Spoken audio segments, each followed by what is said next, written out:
Michie Stadium here along the banks of the Hudson Rivers, where Army will go back to work here at home. They welcome in a team from Conference USA and the Miners of UTEP as Army looks to climb back over the 500 mark. Great to see you back alongside my broadcast partner Jay Feely this week. My name is Ben Holden. John Schriffen with us as well. And Jay, for Army, a big football game. We haven't seen this team in 2 weeks. They took a beating physically at Ohio State, and last week a game they probably should have won at Tulane, so this one's big. It really is. They gave up 3 fourth downs on the last drive to Tulane, lost that game when they had a lead in the fourth quarter, something they've been really good at doing, finishing. They need this game. When you look at the rest of their schedule, bowl eligibility, a must-win in this game here. Well, this game will likely be decided in the trenches, and the key guys carrying the football, Quadres Wadley for UTEP and Andy Davidson for Army. Quadres missed the first 3 games, came back, and really reinvigorated this offense, gave them a rushing attack that was badly needed.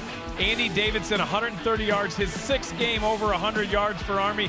Everything starts and stops with the fullback. They have to have fullback production, and Andy Davidson has given them that. Career high in both carries and yards last week for Andy Davidson. So, with that said, let's see how you feel this battle will be won here today at West Point at Michie Stadium. It's going to be won in the trenches, Ben. There's no question about it. When you look at the fact that UTEP gives up almost 250 yards on the ground, and Army's 3rd in the country, 366 yards. The only problem is they're only throwing for 9 yards. They are going to run the ball, and up front, that's going to determine the outcome of this game. Looking forward to it. Coming up, 3:37 kick here. Army and UTEP. They'll get going in just a bit here from Michie Stadium. We'll see you for the opening kick. Final day of September in a big football game here along the banks of the Hudson River for the Black Knights of Army as they welcome in the Miners of UTEP. Good crowd expected. It is Hall of Fame weekend here on the post at West Point, and a big football game for these two teams. The Black Knights of Army square off with UTEP. They come from Conference USA. The Miners looking for their first win in 2017. Army looking to get over the 500 mark. Great to see you and be with you again alongside my broadcast partner Jay Feely, John Schriffen on the field. My name is Ben Holden. So Jay, since we last saw Army, it was 2 weeks ago. They played at Ohio State. That game took a physical toll on this football team with a couple of key injuries. Last week, they go to Tulane and lose a game they probably should have won. So this one, for Jeff Monken's guys, a big game. It really is, Ben. When you look at the last 5 games in that schedule, tough games to get bowl eligible, to accomplish their goals, undefeated at home. It all starts today. They haven't been 3-0 at home in over 10 years, so really big game and a huge opportunity for this team. No question about it. Andy Davidson, he stepped into the starting spot in the fullback role last week because Darnell Woolfolk was injured in that Ohio State game, and Davidson did not disappoint. No, everything starts for this team with the fullback position. He's their best fullback. He gets into the hole, hits it hard, gets those tough yards. They had 10 men, Tulane did, at the line of scrimmage most of the day, and he continued to produce his 6th game over 100 yards. Really the engine for this offense. It was, and they're hoping for more of that production today are the Black Knights. Brent Davis, the offensive coordinator for Army, will call on him a lot. For the Miners of UTEP, it's a team clearly trying to find its way. They've had all kinds of coaching changes. Last week, a glimmer of hope for them, they feel, at the running back spot with Quadres Wadley having a good game for them. He missed the first 3 games back last week and really provided them something and some production that they hadn't had at the running back position. They finally settled on a quarterback in Metz, and they're hoping that this combination with Quadres Wadley and Metz will get this offense kicked into gear and get some production. Head coaches for this matchup today, Sean Kugler leads the charge, a former offensive lineman at UTEP. He's hoping his team can win here on the road. Jeff Monken and Army, big win last year against UTEP down there, 66-14. And Monken's hoping his guys can have that kind of performance here today. As you get a good look at the core of cadets, they're filed in 4,400 strong. It's great to have you with us here today on CBS Sports Network as Army back here on the home field. Army won the toss. They deferred. UTEP will receive. They're going from north to south. Terry Junel's back there, one of the return men, and he is popped and dropped at the 15-yard line. And that's where UTEP will begin on offense. Third member of our broadcast team is John Triffin, who has more on Jeff Monken. He's always motivating his team, right, John? Oh, that's right. To avoid overlooking this 0-4 UTEP team, Army's head coach Jeff Monken had a team meeting this week where he asked all of his players who were from Texas and Louisiana, areas that UTEP recruits, to raise their hand. He said, keep your hand up only if you receive a scholarship by UTEP. Well, all those hands went down. He said, look, they didn't think you were good enough. Guys, that's the extra motivation they need for today. Ben? Yeah, no question, John. Thanks so much. And he's done that before, and he's done it this week to try to help his squad.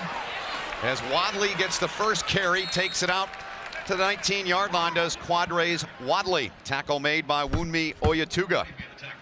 Time for our Chick-fil-A starting lineups.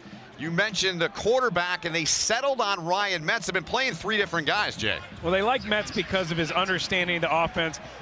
Coach said he has the respect of his teammates, and he's their quarterback going forward, and intelligent, has to make good decisions, not turn the ball over, a big problem for this offense throughout the year.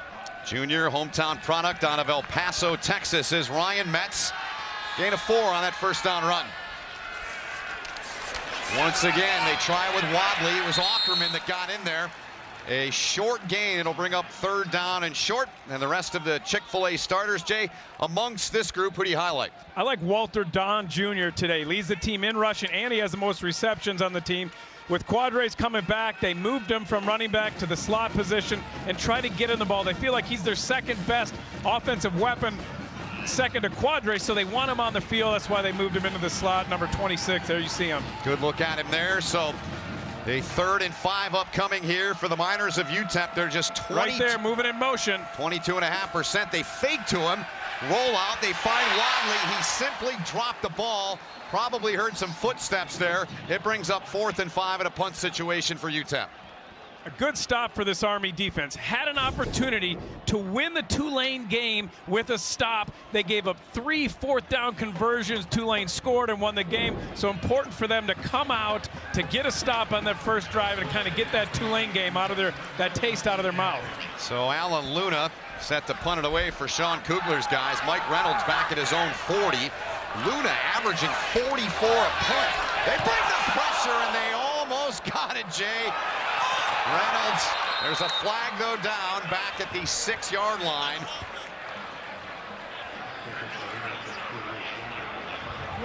Referee Jeff Flanagan. 5 yard running into the kicker. Number 2, 5-yard penalty. The penalty yardage results in a first down. So costly there as they run into the kicker. And James Gibson, the guilty party. Luna fumbles this ball. Watch, he doesn't catch it cleanly, so he's slow. And they really should have. There's no penalty there. I don't know why they called it. He goes down. They really should have blocked this. If you come across and catch that, he barely gets touched at all with a hand. I don't understand that call, to be honest with you. Good acting job? Yeah, and you're always going to act. I mean, Yeah. anytime I got touched, I was going to go down, try and get your team a first down. But you have to be a little discerning as the official. So it gives UTEP a first down. The ball at the 25-yard line. Wadley's in the backfield out of the I formation. And Wadley, decent pickup, gets about 4 out to the 29-yard line, stopped by Kenneth Brinson.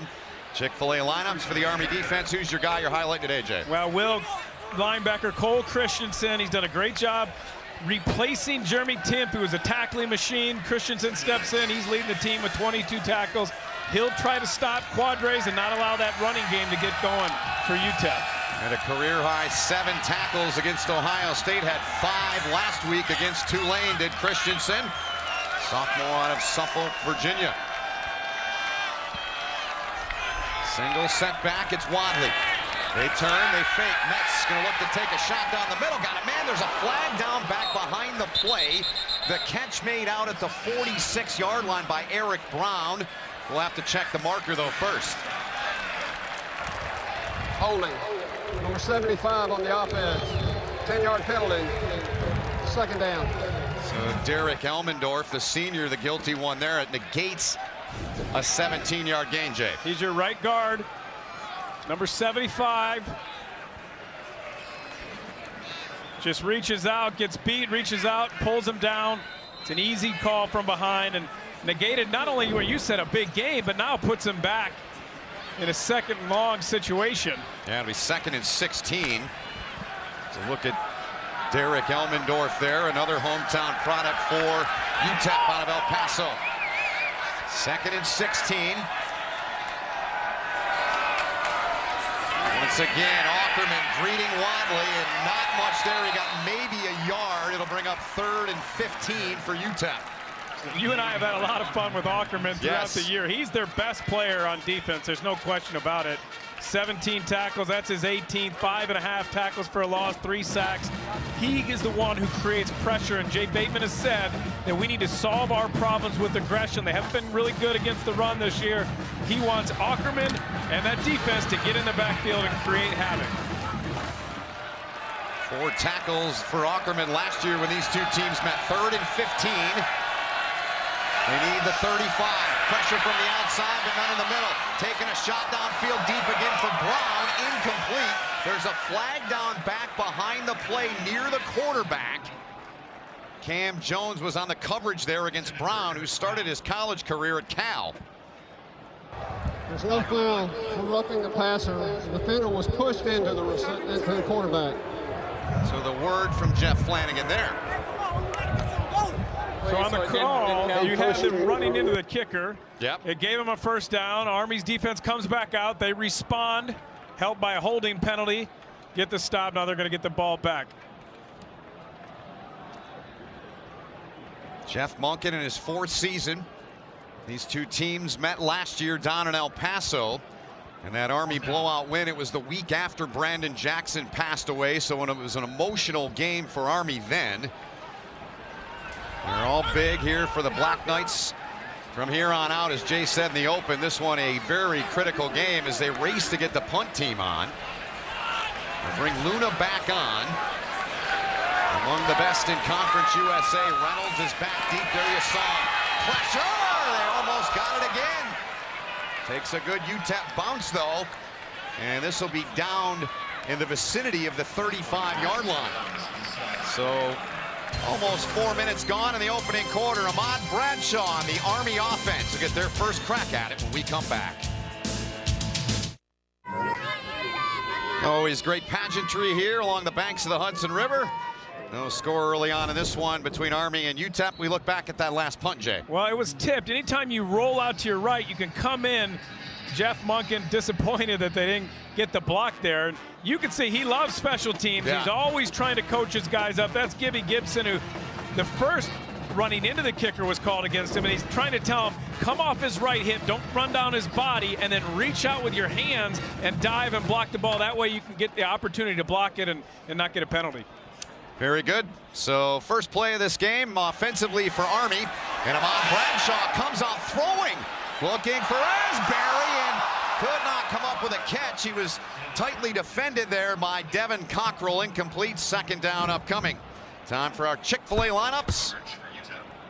And Ahmad Bradshaw, the senior captain. Your thoughts on his season to this point, Jay? I think he's been effective. He's ran for 439 yards, 7 yards a carry. That's awesome. Yeah. You know, he's only thrown, though, 4 completions for 36 yards on the year. You saw them take a shot on the first play. That's something they have to do better going forward. Yeah, just the 24th pass he's attempted all season. And they go back to the bread and butter. They give it to Davidson, the fullback, just shy of the 40-yard line. It'll bring up 3rd down in one of those mid-range. Here's Monken on the last play on that play to Asbury.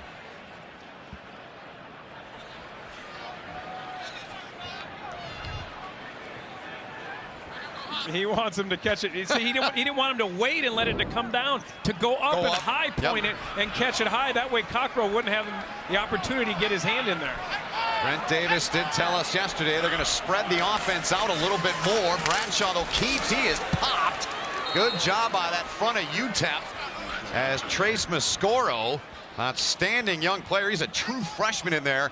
Got to Bradshaw first. So what do you do here, Jay? It looks like the punt team's coming on, right? Well, you know, we've talked about it. He's going to check his analytics and look at what the book says. That's why I ask. Right. Now, Schrag, who's their punter, has had a phenomenal year. You know, he's done a great job. Not only the fake that we had when he ran it and sealed the win, but he's averaging 42 yards net per punt. Terry Juneau back awaiting the punt. That was a great moment in Schraig's career. Sealed that game against Buffalo. This one goes out of bounds right at the 20-yard line. So both teams ineffective to this point offensively. UTEP will get its second opportunity when we come back to West Point with 9:40 to go in the first. College football on CBS Sports Network is sponsored by USAA. Insurance, banking, and investments tailored for the military community. By Golden Corral, your choice rules. And by those that live like a pro, GMC.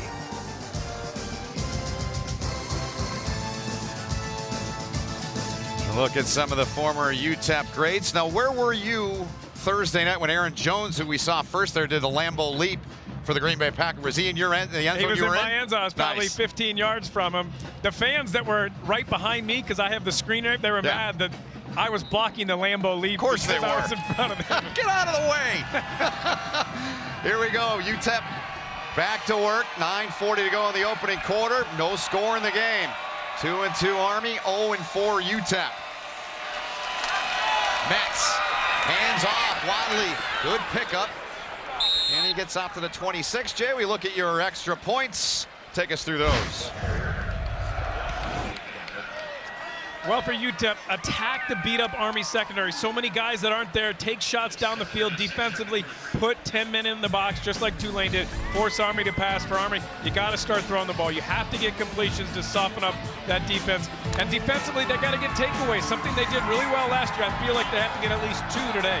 They've only got 3 all year, which is kind of surprising, as good as this defense was last year and how well they played at times here this year. Metz fakes, takes a look. Nobody open. Now the big fella's going to run, and he's going to get the first down. Picks it up at the 30-yard line. Max Regan stopped him, but a first down for UTEP. A very good job by Ryan Metz. He wants to take a shot. They go play action. They're going to look to take a shot. It's not open, so then he sees the big hole and takes off and gets the first down. That's exactly what you want your quarterback to do. And they talked with us yesterday about the trio of quarterbacks, but biggest reason is they feel like he's got the best feel for the game. May not have the best numbers, but the best feel for it. He had a good feel there. First and 10 from the 30-yard line. Wadley trying to go outside, found a seam. Regan's there, and Wadley puts his head down. What a run by Quadrays Wadley there. Gibson stopped him, but not before a first down run, Jay, of 13. One of the issues for this Army defense has been the loss of Ryan England, their free safety. He does so much for that team. You saw number 4, Max Regan, come into your screen. He struggled last week against Tulane. James Gibson struggled as well, and they have to figure out how to play this Jay Bateman defense without their captain, Ryan England, in there. It's a huge loss. Bateman said the smartest player he's ever coached and been around in all of his years. Wadley, 6 for 30 on the ground. They fake to him. Metz down the middle. Overthrown. Intercept. No! It was dropped. Mike Reynolds had it again, and then lost it. You got to wrap that one up. This has been the issue for UTEP throughout the year. You can see a really poor ball came off his hand poorly for Metz, and then Reynolds has just got to look it in. He had it. He thought he was going to get a pick 6 and take off. And before he secured the ball, he was thinking about the touchdown. Metz last week in the first half of their game had 3 interceptions in their loss to New Mexico State. He was lucky there. Dumps it off here. Open man, tight end on the near sideline. A huge game, but there's a flag back at the 47-yard line. That was David Lucero there with the catch. Holding. Offense hold 7. 10-yard penalty. Second down. So the verdict from Flanagan there, Jay. Right here, right in the middle, you can see right there, he's got him locked up. It's something you and I talk about every week in college football. If you're inside the body, it's okay to hold. When you get outside, you got to push and release. Another big gain. That's the second big gain that's come back for UTEP on a holding penalty. And that one nullified a 23-yard gain for Sean Kugler's guys. So now 2nd and 16 from the 37. Wadley with a big hole. Little shake and bake, spins, dragging defenders. He's got another first down. Tell you what, Jay, this young man is running tough. Is the 6-foot, 190-pound sophomore. Gain of 18. For an offense that is last in the FBS in rushing yards per game at 62 yards per game, his return and the change for this team offensively has been dramatic. Here's a guy they thought they were going to lose for the year in Wadley. Able to come back. He's got 7 carries for 48 yards. The 45. Flag flies. It's going to be a 5-yard penalty against UTEP. Prior to the snap, false start, number 18 offense, 5-yard penalty, first down. So the word from Flanagan, and Sean Kugler, Jay, has an outstanding lineman in Will Hernandez. Keep an eye on the left guard, Will Hernandez. He's going to be playing in the NFL. He's probably the best player on this team. Good job, combo block, and then come off, get another block, and a nice game for the UTEP offense. There's a good look at him, the senior out of Las Vegas. Inside of 6 minutes to go here in the opening quarter. Again, Wadley spins, breaking a lot of tackles. He gets the ball to the 40. Let's get down to John Triffin, who's got more on Will Hernandez. Yeah, guys, they keep running behind Will Hernandez, who's one of the best offensive linemen in the country. Hard to believe, coming out of high school, he was not highly recruited. In fact, it was a defensive line coach, Andrew Browning for UTEP, who was in Las Vegas and saw Will Hernandez working out, lifting weights in the gym when he saw him and said, wow, this kid's pretty strong. Maybe we could use him. They brought him to UTEP and now turned him into a star offensive lineman. He is a force to be reckoned with, Ben. He really is, John. 6'3" and 330. You see him on Sundays, no doubt about it. Wadley, a 10-yard gain. 2nd and 5. Metz fires, open man, catch me! Inside of the 25-yard line. First down, UTEP. It's Tyler Batson on the reception. 18-yard pickup. Batson's their most consistent receiver. Runs good routes. He's not really a flyer. Doesn't have great speed, but he knows how to get open. And Metz did a nice job of delivering the ball. That's what happens when you run the ball. Then you can go play action. It opens up for the pass game. Yeah, sets it all up. He came in, Batson, 7 grabs for 70 yards on the season. Big one there. Toss play. Near side. It's Wadley again on the pickup, and Will Hernandez, who we just talked about. He is our GMC game changer.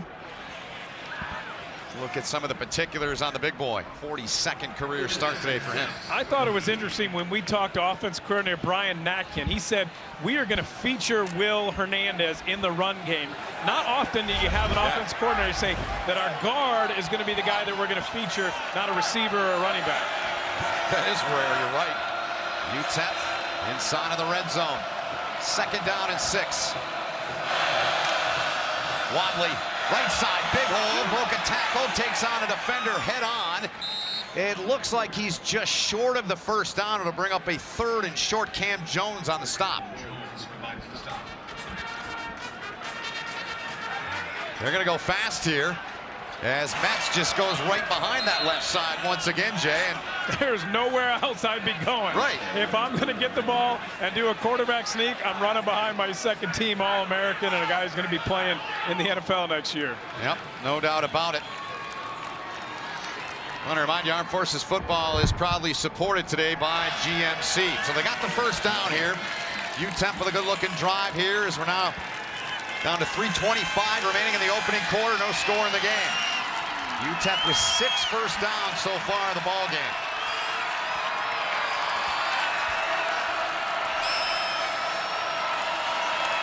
Out of the eye, Wadley goes right side. Nautigal was there first to greet him. James Nautigal and Cam Jones finish him off, so a good stand there on first down by the Army defense. Wadley looks really good. He looks fresh. He didn't play against Oklahoma, Rice, or Arizona, then came back, had 19 rushes last week against New Mexico State. And he's changed this offense. And, you know, something we kind of mentioned, they changed offensive coordinators after the Arizona game and went with Brian Natkin. They fired Brent Pease. Not something that's easy for a head coach to do, especially in mid-season. No doubt about it. 7 minutes on this drive here. Mets now looking to throw. Happy feet, now decides to run. They converge, and he gets close to the 7-yard line. Raymond Wright and Andrew McLean, the two guys up front. Mets slow to get up. And there's an Army player out of your picture slow to get up. Favoring that left arm is Ryan Metz. And it's Andrew McLean that is face down on the field. Now starting to move. And they tell him to lay still. They're going to check him out. So Ryan Metz going off, favoring that left side of his body. Take a timeout, sort things out when we return to Michie Stadium. 3rd and 5 upcoming when we return. Back here in Michie Stadium, Jay, Andrew McLean looks to be okay. Ryan Metz on the right side of your screen. He really took a shot. Here's a look back. You see McLean come in there, number 58, and he just hits his head on the thigh of the offensive lineman. Kind of bent his neck back. It's good to see him up and okay. Let's get down to John Triffin, who's got more on Ryan Metz. Well, guys, Metz came into the game already nursing a sore left shoulder, an injury he suffered earlier in the season. Now they are looking at that same left shoulder. The training staff has been working on it, and he's been wincing in pain, trying to even raise his left arm. No word if he's going to come back, but obviously the backup is in right now. I'll keep an eye on him and let you know what his status is for the rest of the game. Excellent, John. Thanks. Zach Greenlee is now in, who started last year against Army with 7 of 15 for 106 yards. Now it's 3rd and 5 for him, his first play of the game this year. Well, you got a new quarterback. You're going to give it to your running back. He's been running well. Wadley's been great. There it is, right on cue, Feely. And Wadley stretching, but he's shy, but he's got the first down. Down to the 1. Reynolds saved the touchdown. Normally 3rd and 5 down on the goal line. You might look to do a rub route, do some with your receivers, but it's a safe play. You bring a new quarterback in. You had a running back who's had success. He's running the ball well. Just give him the ball, trust him. He gets the first down. What a drive here by UTEP. They're doing what Army normally does. Time of possession, roughly 12 minutes for UTEP to 1:27 for Army. This will be the 15th play of the drive. Trying to cash in. Wadley's got it. Dives. And no signal yet. There it is. Touchdown. UTEP crashes into the end zone on a terrific drive, capped off by Quadrays Wadley, and it's 6-0 Miners. That's power football right there. That's exactly what Sean Kugler wanted. That's what he said when he got the job, that he was going to bring back to UTEP. That's why he made the change at the offensive coordinator position. And Brian Natkin, who was their former tight end coach, he understands power football. So Brady Viles, the sophomore, 6 of 7 on PATs, trying to make it a 7-0 lead on the road. And he is now, he's lucky that one got through. He squeaked it inside the upright with 1:17 to go. UTEP's on top, 7-0. For a team that only was averaging 62 rushing yards a game, they got 80 already. Pounding power football. Cora Cadets have filed in. There's only 1:17 remaining in this first quarter, Jay, after a touchdown run by Wadley. Well, you're going to see the right side of your screen, the offensive line blocked down, and then 76, the All-American guard, pull, and he opens up a wide haul for Wadley. Really good job blocking up front. Impressive drive, especially considering the fact they came into this game last in FBS and rushing. That's got to concern Jay Bateman, who told us that we have to stop the run. You can't do anything if you don't stop the run first. That was his quote. Well, they didn't do it on that drive. UTEP is perfect in the red zone this season. Haven't had a lot of chances, but they're still perfect at 6 and 6. Wadley with 77 yards on 13 carries. He had 77 in the game last week. And a terrific drive by UTEP. 15 plays, 81 yards, took 8:23. Wadley 9 rushes for 67 on the drive as Kel Walker takes a knee in the end zone. Feely, you don't know this is coming, but here we go. Uh-oh. A little surprise for you. Look at that. Yeah. Number 49. Your holder was none other than 10. He's got some long hair there. It's good flow. He looks a lot better now. Now it'll be exciting. Two of the best teams in the NFL going head-to-head. You got the veteran quarterback against the young quarterback. Surprise? Oh, yeah, I was surprised. That's nice, though. Tom Wicks, our AD, put that together. No way, Wicksy. 1st and 10 Army. It's Andy Davidson, about a 3-yard pickup here, and almost through the quarter, we haven't had a chance to set the offense. Chick-fil-A, who do you highlight today there? You mentioned him, Andy Davidson. You know, he's a guy that they need. He had a great game last week against Tulane. He's got 600-yard-plus rushing games, and with Woolfolk out, he has to be the engine that drives this offense. Big, powerful fullback. They got 2 others they like, Holt. They like Slomka. Holt is in there right now. He is, yep. Holt's in there now on the shotgun. A motion here with Asbury. This is Kel Walker. He's got a seam. Walker over the midfield line. Down to the 45. Army marching. 1st down. Black Knights. Michael Lewis and Alvin Jones took down Walker. Whenever Kel Walker is back in the shotgun with Ahmad Bradshaw, you can expect him to get the ball. Good job by Brent Davis, offensive coordinator. Give him a different look. He told us they were going to do a lot of different formations, different looks to try and keep the defensive staff from UTEP from knowing what they were doing. They looked at the Tulane game. They knew that they were putting 10 men in the box. The safeties were coming down, and they were making it tough to run that triple option. There goes the cannon, so we're done with the 1st quarter, Jay. That was quick. It was quick, very quick. UTEP on top in the game as we played 15 minutes here from Michie Stadium, and the Miners on top. That's the end of the 1st quarter with a score. UTEP 7, Army nothing. Great to have you with us. You're watching college football on CBS Sports Network.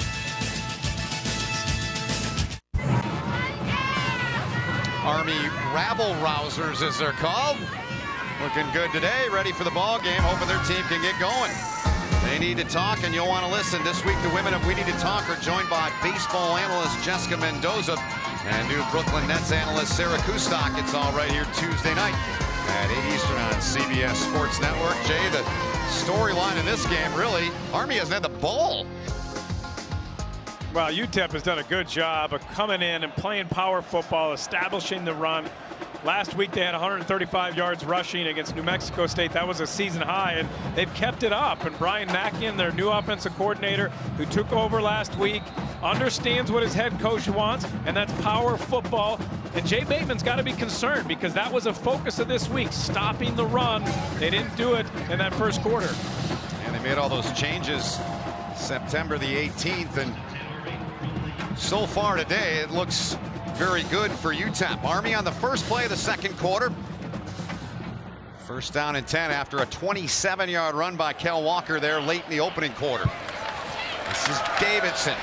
Andy Davidson to the 40-yard line. Good pickup on 1st down. That's what they want. Gain of 5. Alvin Jones to stop our Chick-fil-A lineups. Jay, and that UTEP defense, who do you highlight today? You just talked about him. Mr. Jones. Alvin Jones. He leads the team in tackles. He's the best player, not just on the defense, but on the entire team.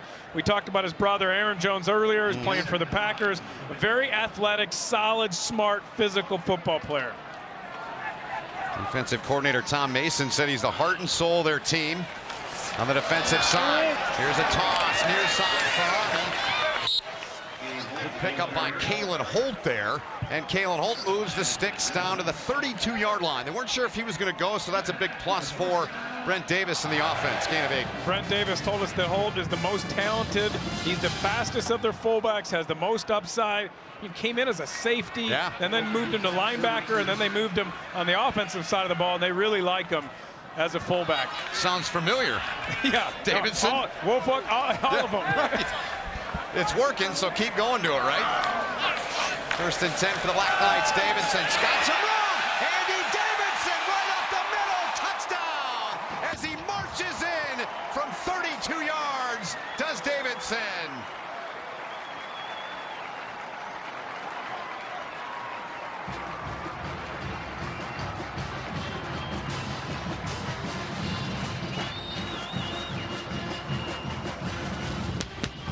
Big week for Davidson last week. Had a career high in carries and yards.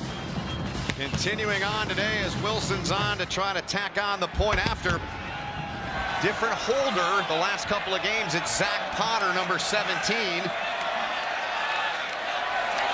Bradshaw. As it's a tie game at 7 apiece. That's something I talked to Jeff Monken about. I like the holder being the punter because you're working together throughout the day. You're not having a quarterback leave and go do their offense. But big response from Army. They go down 7-0. Andy Davidson explodes into the second level, gets into the end zone, ties this game up 7-7. Davidson, the hero on that drive, capping it off.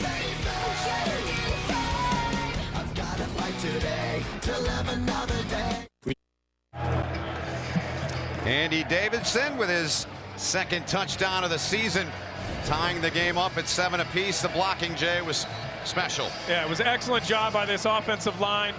Mike Houghton, number 70, pulling, getting a kick-out block and open it up for Andy Davidson to explode in that second level, and then he shows you his speed. Excellent vision to cut back, and then the speed to be able to accelerate into the end zone. And a wonderful job by Army responding to the big drive by UTEP, knotting up this game at 7-7. That's what he did on the drive, highlighted on the bottom. Last year against UTEP, 17 for 106 and a touchdown. 37 on the drive. So Army gets the ball, and they make quick work. 5 plays, 75 yards. Took them just 2:32 on a 32-yard run by Davidson for the touch. Short kick here from Schrag, taken at the 8-yard line. Terry Juma, huge block back there by Army. Didn't really affect the outcome of the play as they got to him quick, but a big, heavy hit delivered. Jared Jones down there making the stop. Tomorrow, there's no love lost when the Steelers battle the Ravens.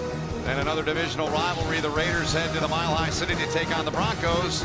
Doubleheader day kicks off with JV Phil, Coach Nate, and Boomer on the NFL Today, presented by Southwest Airlines at 12 Eastern. And indeed, no love lost, Jay, between Pittsburgh and Baltimore. Oh, buddy, you want to see a physical football game? Go watch this game. Two of the best defenses in the NFL, and two quarterbacks who like to go deep, but they both like to run the ball and pound it. It gets underway tomorrow at noon Eastern. Early on in the second quarter here at Michie Stadium. Zach Greenlee out of the gun, gives off to Wadley, who looks really good so far in this game, Jay, to the 25, a gain of 7. He's been really impressive and changed the whole dynamics of this offense, an offense that has struggled throughout the year. Other things that they've done is gotten behind early. Yeah. You know, and so it's so important for them to come out and to get a lead and have success. They got down 35-7 to Oklahoma, 17-0 to Rice, 28-0 to Arizona, 21-7 to New Mexico State. So this is key for this team. Really is. 2 minutes gone in the second quarter.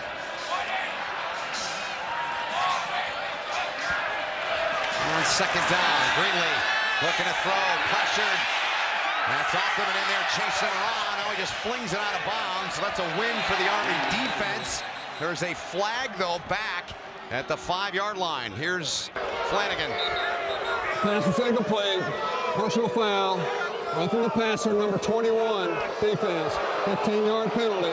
First down. So it's not a win for the Army defense. They call a penalty on Ackerman. Let's see, Ackerman is tracking him, chasing him. That's late. I mean, it's not hard, it's not physical, but it's 2 seconds after the play, and it's right in front of the official. You know, that's not a smart play. You got to throw away. You had 2nd and 5. Now you give him a first down. 2 Army penalties for 20. That's a big one. It'll be 1st and 10 now after the penalty from the 40 for UTEP. Wadley. Chased down by Andrew McLean. Let's get down to John Schriffen, who's got an update on the starting quarterback for UTEP, Ryan Metz. John. Well, I spoke to the medical staff for UTEP. They said Ryan Metz suffered an injury to his left AC joint. That's where the collarbone meets the highest point on the shoulder. Because of that, he's having a hard time even raising his left arm. They said right now his return is questionable, so it looks like Zach Greenlee, this is his show right now. Very good. Thank you, John. That's a big loss, and they told us just yesterday how much they made that decision to go with Metz and be the guy. But injuries happen, right? Yeah, and not just for this game, but for the rest of the season. Like they were saying, he's our guy. We're going to be committed to him. Gets a playoff. Wadley's got a ton of room. That's not Wadley, that's Dove, the change of pace back, who gets a big gain, does Kevin Dove. 6 foot and about 240. He goes first down, UTEP. I was going to say, you said big game from a big man. He is a powerful physical. Usually they use him in short yardage and goal line. Yeah. They come in and give Dove, look at the hole that he has. Doesn't get touched until he's 10 yards downfield, and Jay Bateman has got to just be furious with this run defense so far. Yeah, he's rushed now for 8 first downs. He had 3 first downs in week 1 in Oklahoma. Now Walter Dawn is the back. They toss to him. Now they throw back to Greenlee. And that ball was low. And Greenlee down there. It was a lateral. It hit the ground. Fell, but the pass was backward, recovered by the offense. If Greenlee had stayed up and picked it up off of the skip, he could have thrown it. That's what they were setting up. They give it to Dawn. He's going to throw it back, and they're going to throw it again, a double pass, but the ball's on the ground, and Greenlee probably smartly just falls on it. As it is, they lose 11 yards. They do. 2nd and 21. Today's 1st and 10 line being brought to you by Golden Corral. Play clock under 5. Greenlee, quick throw to the outside. Incomplete, looking for Terry Juneau, the junior wideout. 3rd and long upcoming.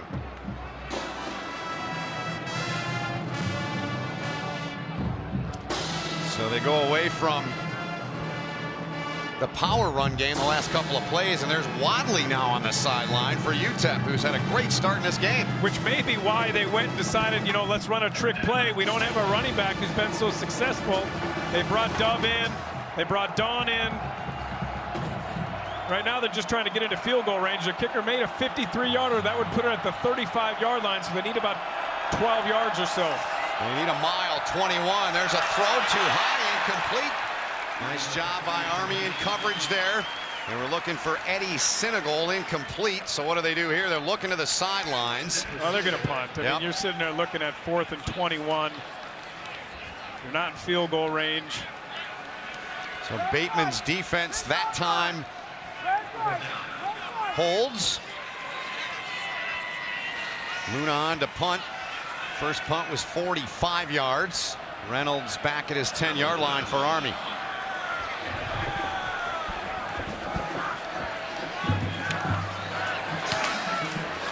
Luna gets a foot into this. Reynolds from the 11 dropped, and there's a flag that comes in. He got hit hard quickly. Good job on that coverage team there by UTEP after a 37-yard punt. You see the block in the back, right in the middle of your screen, right there. During the return, illegal block in the back, number 9, receiving team. 10-yard penalty, first down. Justin Thomas, the guilty one there. Couple penalties for this Army team. A team has been very disciplined. Only 3.75 penalties per game, but they've had a couple of big ones.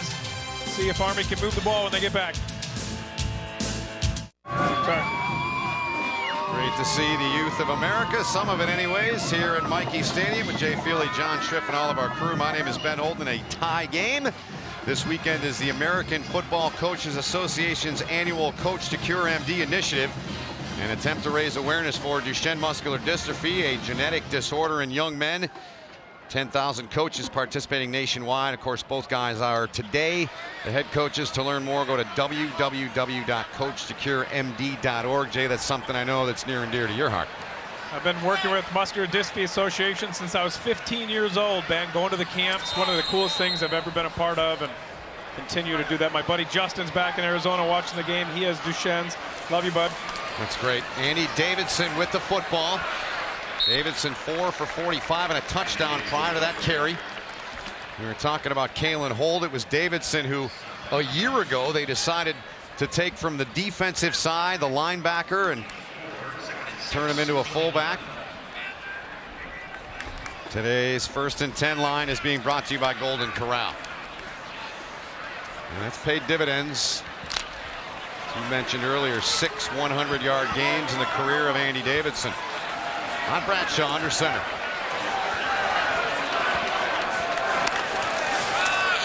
Davidson again. Going to be 3rd and short.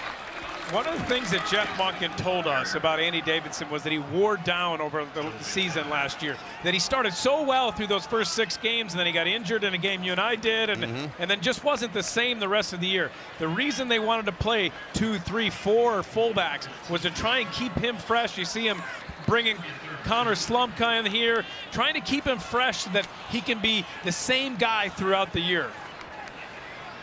3rd and short. Army 0 for 1 in that department so far. Here's Slumka, who had a touchdown late in that game last week against Tulane, bulldozing his way ahead for a 1st down run.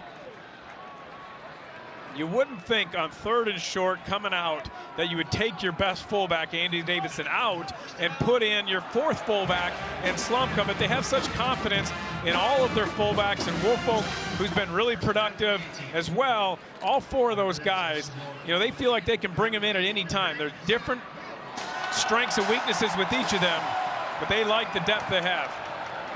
Slumka comes out. There's Davidson back into that depth you're talking about. Out over the 25-yard line. Good run on 1st down for Davidson. And indeed, it's roll call. All the guys going with, I like it, the nicknames. I'm really a big fan of that last one. That's cool. The Wexford Sledgehammer. He was last week in that game. I don't know if he gave that to himself or where that came from. Slumka's the strongest. He's the biggest of all the fullbacks. Davidson, good gain there on 1st down for 8. Trying to convert here. They get it. Easy run for Davidson, gain out to the 30-yard line. When we talked about all the fullbacks and Brent Davis kind of went through and broke them down for us, he said something interesting to me. He said that Andy Davidson is best against the odd front, which is what UTEP runs. They run that odd front. One of the reasons why I thought Andy Davidson would have a really big game today. He used the word trash, but that's a compliment the way he said it. Trash runner, exactly. He noses through the trash and finds what he needs, right? And he kind of did that on their first touchdown. He had great blocking, but he saw where the space was and exploded for the touchdown. Slumka's back in. That was the 5th Army 1st down of the game. 1st and 10. Bradshaw keeps, goes into the mosh pit. And a pickup of a little more than 2. Julian Jackson, the first to greet him, as we approach 7 to play in a rapidly moving 1st half. They tried on the first play of the game to go play action and throw a ball with Ahmad Bradshaw. It was incomplete to Jordan Asbury. Haven't thrown a ball since then. It's something you and I very much feel they have to do, not just for this game, but for all of their games moving forward as they try and get wins, you know, against Temple and Air Force and Duke and North Texas and Navy. They have to be able to throw the ball. And Davis said we're going to spread it out more, and I think we all stood at attention like, really? Here's a nice run to the outside. Kalen Holt with a football. Kalen Holt with a tough run. How's that for Hawaiian punch? 1st down, Army.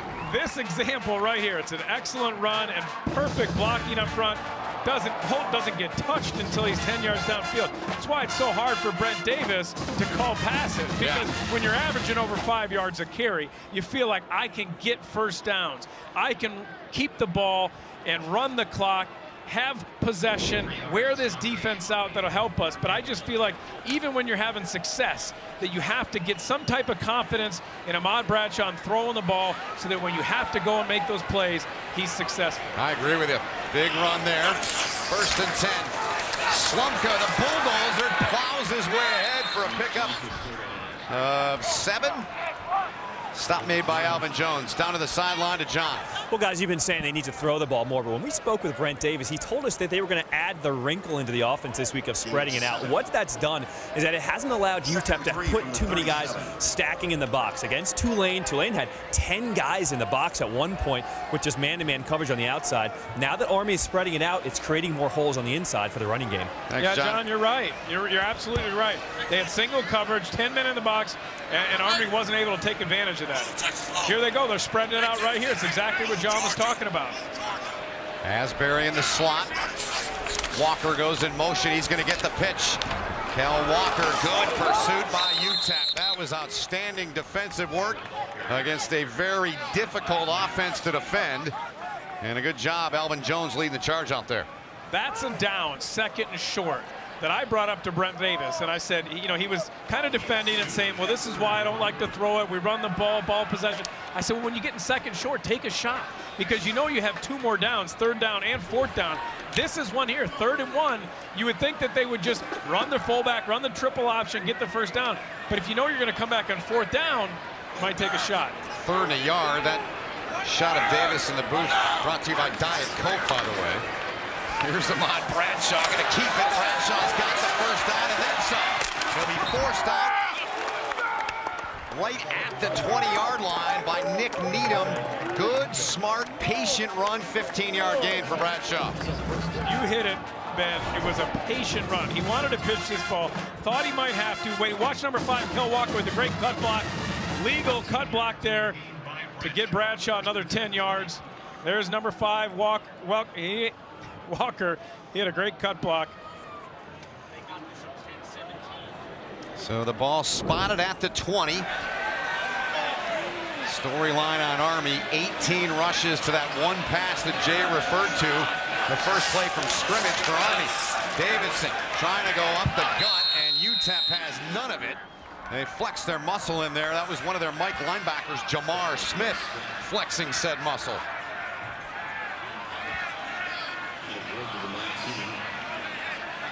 Second down, and we'll call it 9 coming up. Davidson will get a breather as Kalen Holt comes back in. Beautiful scene here. It's always like a postcard at Michie Stadium, whether it's cloudy like today or sunny out. 12th play of the drive coming up for Army. If they're going to take a shot, Everett, this guy right down here, Jermaine Adams, that's one of the guys they like to take a shot to. See if they do it. Bradshaw spins. And late pitch, he took a shot. Here's a chance for Holt diving. And there's a flag down on the far side of the field. Touchdown. UTEP's got the ball. They say touchdown. But they are going to discuss with Flanagan, our referee, before this is official.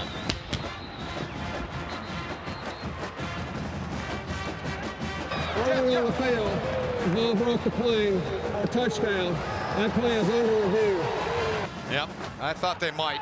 There's a lot to look at. They do have a flag that's down at the 18-yard line on the far side of the field, away from where they're running. The play, there was offside defense. The play is under review. So there you go. The call was offsides defense, so obviously that would be declined. And did he cross the plane before he loses the ball? That's the question. Yes, he did. He That's has a great control look. of the ball. That was a great look by our camera crew. He's got it in his right hand. Excellent job. When we talk about tricking a defense and having some type of plays in there for Brent Davis to throw the defense off, that's one of those plays. Even though they didn't throw the ball, it was an excellent job to run misdirection, to come back with the option the opposite way. That was. Kalen Holt did a really good job of extending with that ball, getting over. After review, the running of touchdown on the field is confirmed. The offside penalty, defense number 95, is declined. So it does stand, Jay, 19 yards, and Army's on top for the first time today. An outstanding drive for Army. Holt 3 carries for 51. Let's remember that drive for Army started way back inside of their own territory.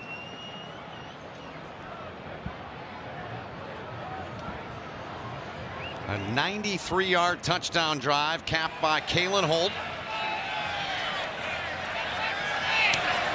The hold of Potter. Wilson puts it through. Army's on top by 7.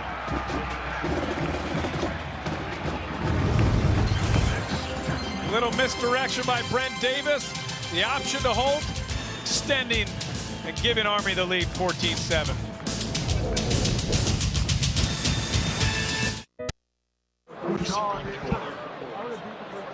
All right, Feely. Look at that. One-handed push-ups. I want to see you doing that. I'll try. We get in there, we get our workouts in. I'll try. I'm getting recuperated from Not feeling great the last couple weeks. I'm back on the train next week. Time for our M-Core view of the core. 4,400 into their positions here at Michie Stadium. They're seeing their team enjoy a 14-7 lead now after Kalen Holt's first career rushing touchdown. I know you enjoyed the lacrosse team getting honored there during that break. Absolutely. You were fired up about that.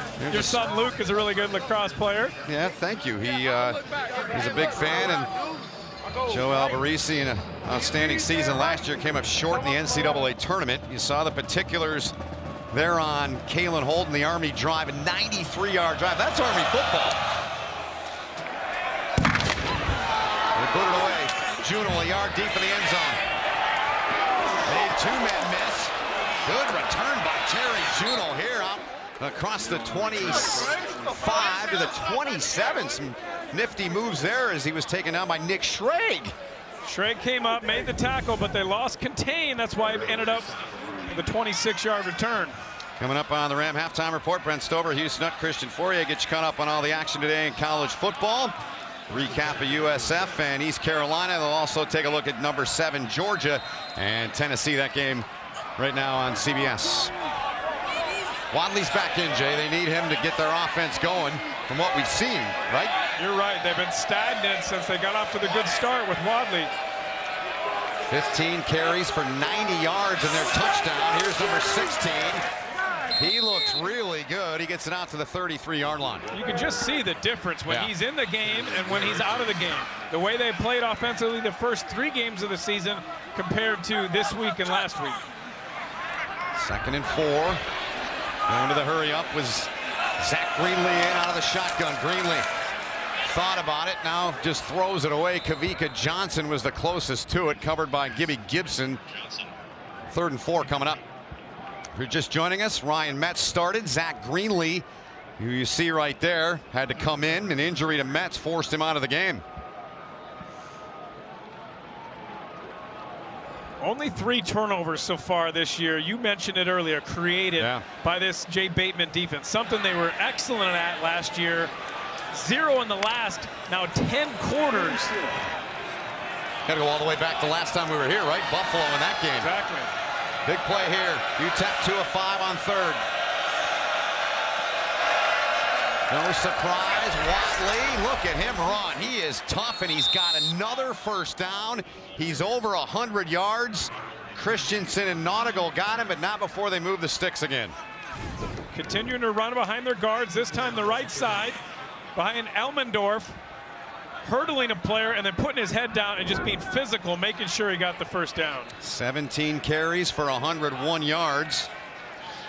Inside of 2 minutes to go here in the half. UTEP trying to put a drive together. Greenlee on the run, flings it open. Man, catch is made. Nautigal smoked him, but a big gain there. And a dangerous play as the receiver's down. Now Batson gets up. Man, he took a shot, 26-yard gain. Batson took a shot. Greenlee took a big shot when he released that ball. He was slow to get up. You're going to see Greenlee come, roll out to his right, and then watch at the end of this play as he takes a big shot. Oof. And then Batson takes a couple of shots. They may look at that for targeting. Not that one, the catch, I think.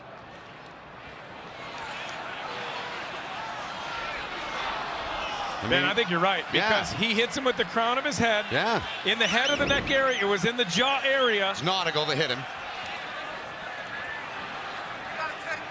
I mean, I'm going to be shocked if they don't look at this. That was a wicked shot. Tyler Batson, we're told nothing yet. Game is not stopped, but it could before this ball is snapped.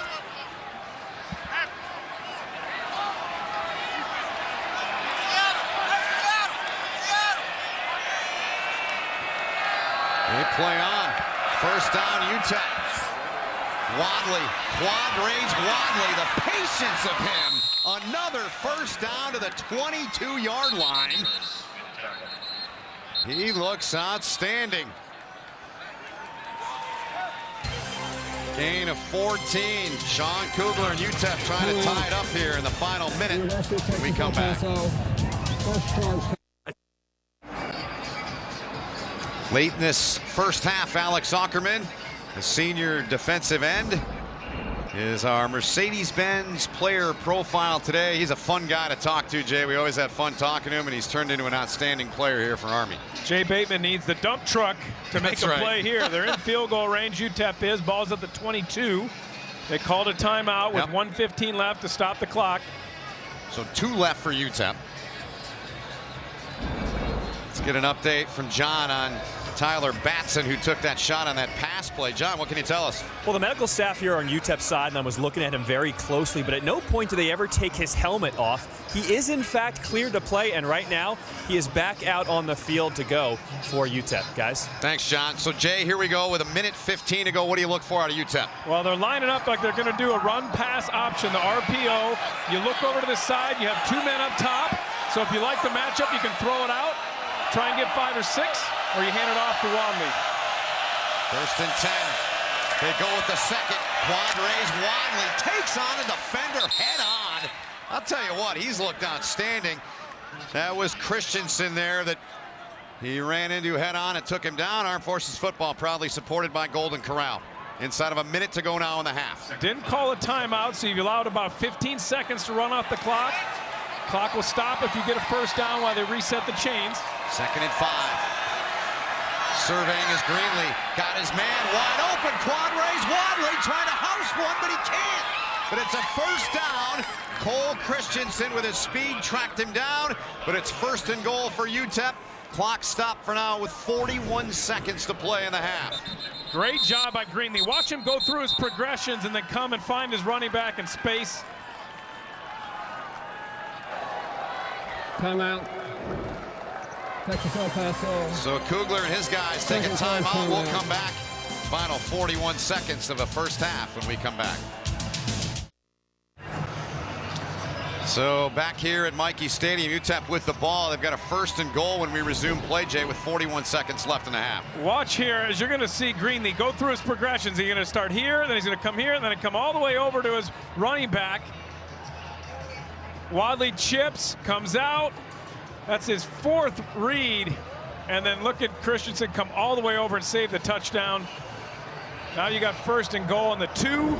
You got 1 timeout if you're UTEP. They fake it. Greenlee on the run, rolls, fires, caught, touchdown. It's a touchdown for David Lucero, the tight end in UTEP. A 2-yard passing play is a point away from evening the score with 35 seconds remaining in the half. He started against Army last year. He's played well in relief of the starter Mets, has Zach Greenlee so far. First career receiving touchdown for David Lucero.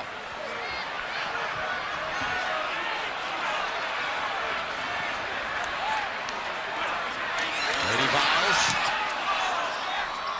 puts that one through, and we're tied up at 14, Jay, here with 35 seconds remaining in the half. Watch number 18, Lucero. He's going to come down inside and just kind of fake the block and then go back outside. You got 2 tight ends running the same routes. Lucero comes right down. They clear it out with the first route. Easy touchdown and an excellent drive by this UTEP offense. Keyed by the fact that Wadley was back in there. You could see the difference that had on that entire offense. Yep. Give Greenlee a lot of credit, too. He did an excellent job being smart with the ball, going through his progressions. So how about UTEP? 0-21-1. It goes so far back. It goes back to when there were tie games. That's been going for years. Never won in the Eastern time zone. What's your take on that? Is there too much made of that with teams going east to west or not? I think when you talk about East Coast all the way to the West Coast, that's and then harder. 3-hour, that's a big change, especially if you have an early start. Interesting stat. UTEP last year, this is all the points they reached against Army. As Viles sent the boot it away, as Army marched all over him, 66-14. Walker lets this go. 35 seconds remaining in the half. Sean Kugler. Good start, good showing out of his team. So I ran into one of their staff members before the game. Apparently they went down to New York City yesterday. They got down there he said it was around 1 in the afternoon, and they turned their guys loose till 10. So Wow. they got to explore a little bit. Thought that was interesting. That is interesting. And they Let them toured have West a little Point. bit of fun. They did tour West Point. Yeah. Sean Kugler, he made a point of how important it was to see West Point, to understand History and all that. So with 35 seconds remaining in the half, 3 timeouts for Army. See what they do. They hand off here on the ground. It's Walker with a carry. Hale Walker a pick up to the 29, and looks like they're going to take the timeouts with them. Not surprising, though. Yeah. This is not an offense that's built to get down the field quickly. Yeah. You know, if you break a big run, great. If not, go into the half. Both teams are going to be trying to make adjustments. Jeff Monken not going to be happy. Sean Kugler, he's going to be happy with his team. He's definitely going to be happy. Army will get the ball. As you see, they deferred. They won the toss and deferred. So we played a half here, Jay, in a tie game. An exciting half. 2 teams responding to each other. We got a tie game. It's a ball game, Ben. It is. Army trying to get back over 500. UTEP looking for their first win here in 2017. That's the end of the first half with the score. Army 14, UTEP 14. You're watching college football on CBS Sports Network.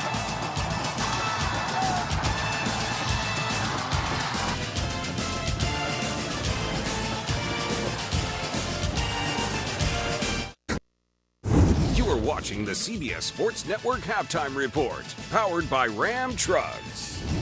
Welcome in, Brent Stover, 3-time SEC coach for the Houston Nutt, the big tight end, former national champ, All-American at Colorado. Christian Fourier deadlocked at 14. What do you see out there, Coach? Well, you got to come to play every Saturday. UTEP, last in the league in scoring, last in the league in rushing. Not today. They already have 14 points. I want you to watch Zach Greenlee, the quarterback. Did a really good job with his eyes right here. He looks to the right, looks to the middle, and now dumps it off. Really nice right here to Quadrace Wadley to set up this touchdown. I love the next call. How about a little bootleg? Fake the run, come out, Zach Greenlee throws it to a David Lucero. Hey, we got a ball game. We certainly do. On Army's side, again in this tied game, Andy Davidson leading the way, 9 carries, 66 yards, and a touchdown. Good ball game here along the banks of the Hudson River. 14 apiece here at halftime between 2-2 Army and UTEP in search of their first win of the season. With Jay Feely in the booth, my name is Ben Holden. John Schriffen is down on the field. We'll get to John in a moment. So, Jay, I got to thinking here. We both did during the break. In Seinfeld, Jerry Seinfeld always used to say Watley about the dentist, Tim Watley. That's what Jay Bateman's saying. He's saying Watley. I mean, he's been huge in this game in all seriousness. He has been a revelation for them, for Yeah. UTEP. And really, Jay Bateman, he's got to solve the quadratic equation. He's got to figure out how to stop him because he's looked really good. And that's been the difference. This UTEP offense that has struggled throughout the year has been having great production, 120 yards in the first half from Quadraz Watley. And we look back at the moving pictures, and UTEP started with Ryan Metz, but they had to go to Greenlee, and then there's Watley.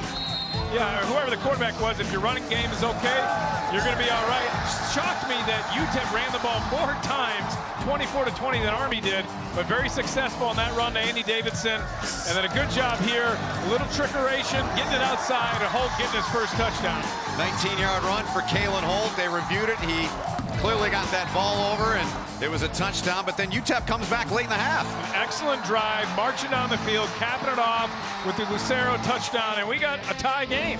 Good ball game here between two teams that really need victories here today. Jay touched on it at the outset of our broadcast at 3:30 Eastern time, how big this game is for Army.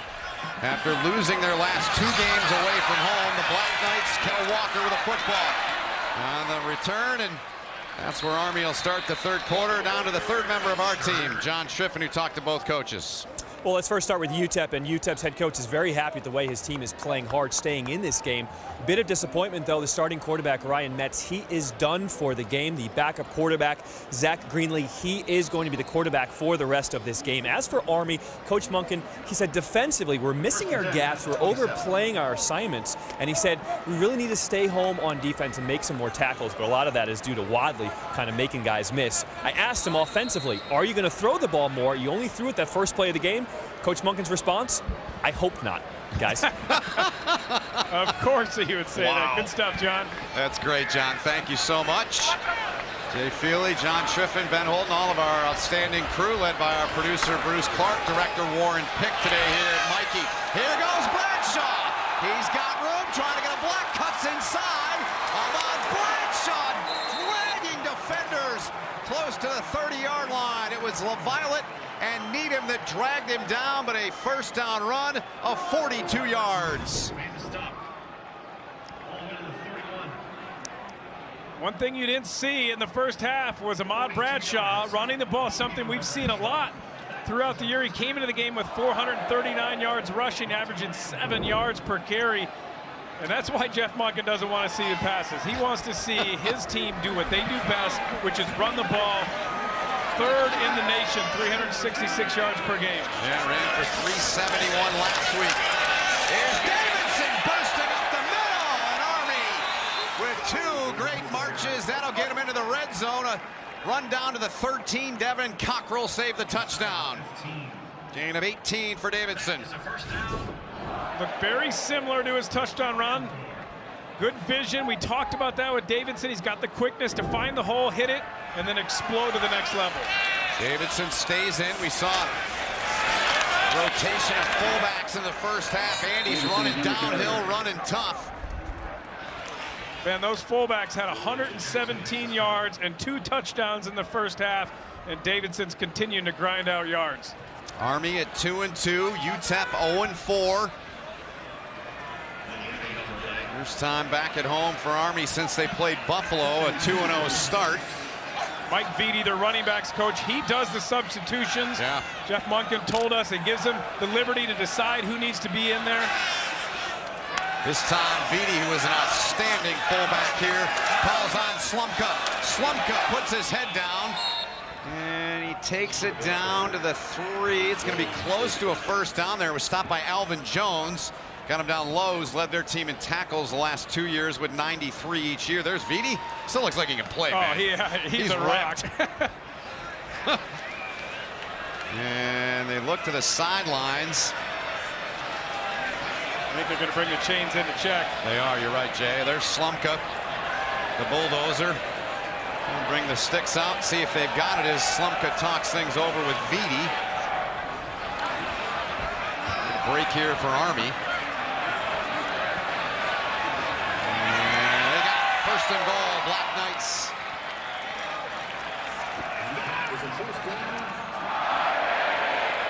Bradshaw. Here's Brent Davis wearing out that number 2 pencil. 4 plays and 80 yards and the Diet Coke. So first and goal here. Slumka stays in as the fullback.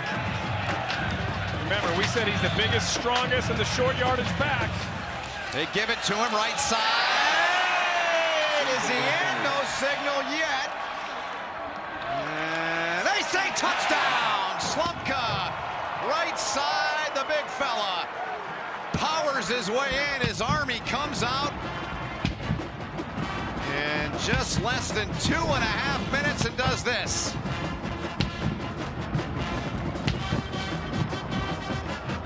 Tough to see there, Ben, if he was definitive in getting over the goal line, but they called it a touchdown on the field.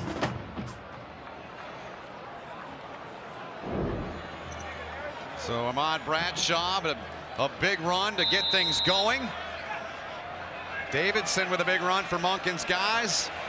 And it's capped off by Connor Slumka with his 2nd career touchdown. Here's Wilson. And it's 21-14 Army early in the 3rd. Jeff Monken couldn't have drawn it up any better at halftime. Come out, get the ball, run the ball like we want to, be assertive physically, and go down and score a touchdown. Here's Bradshaw, the 42-yard run, Jay, that set things up. And then it was capped off by Slumka. Army on top by 7.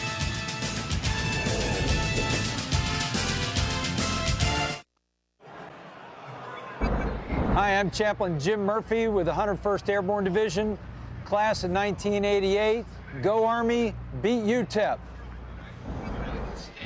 Thanks to the folks and Jim there. 101st is the division Army's wearing the helmet sticker for today, so that's Always great to see those folks serving our country. Fullbacks there do their job, Jay. Need to correct something. It was a 73-yard drive capped off by the 3-yard run by Connor Slumka. Bradshaw, the big play, the 42-yard run. So now UTEP will get the ball back. Looking to tie things up.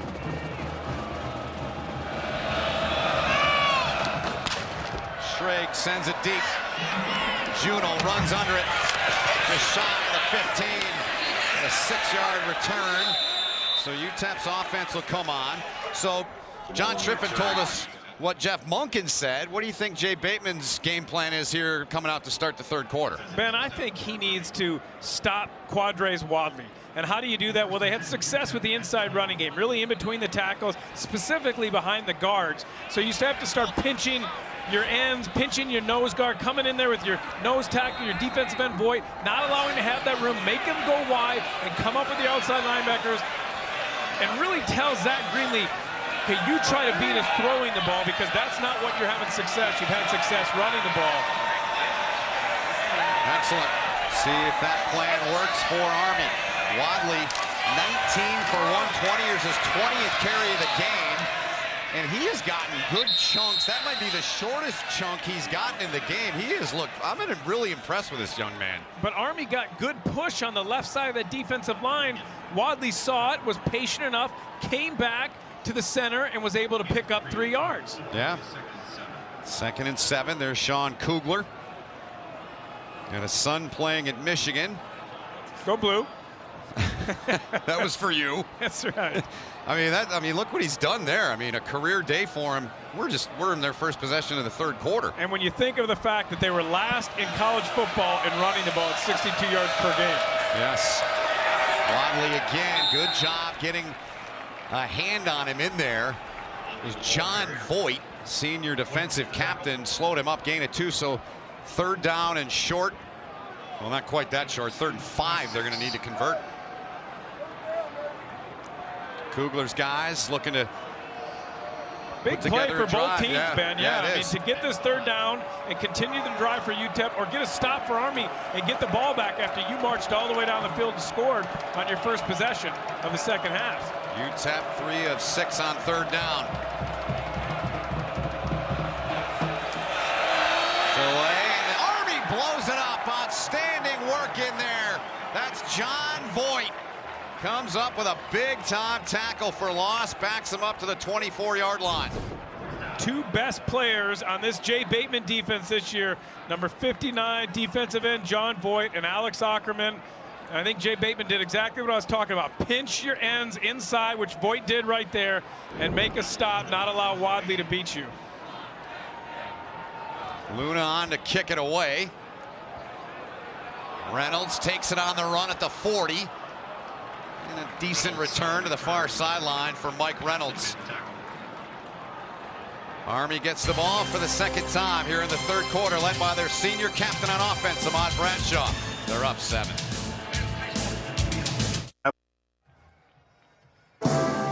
Time now for this week's Where They Now, brought to you by Bass Pro Shops. Today we feature Army's Charlie Jarvis, a 2-sport star for the Black Knights in lacrosse.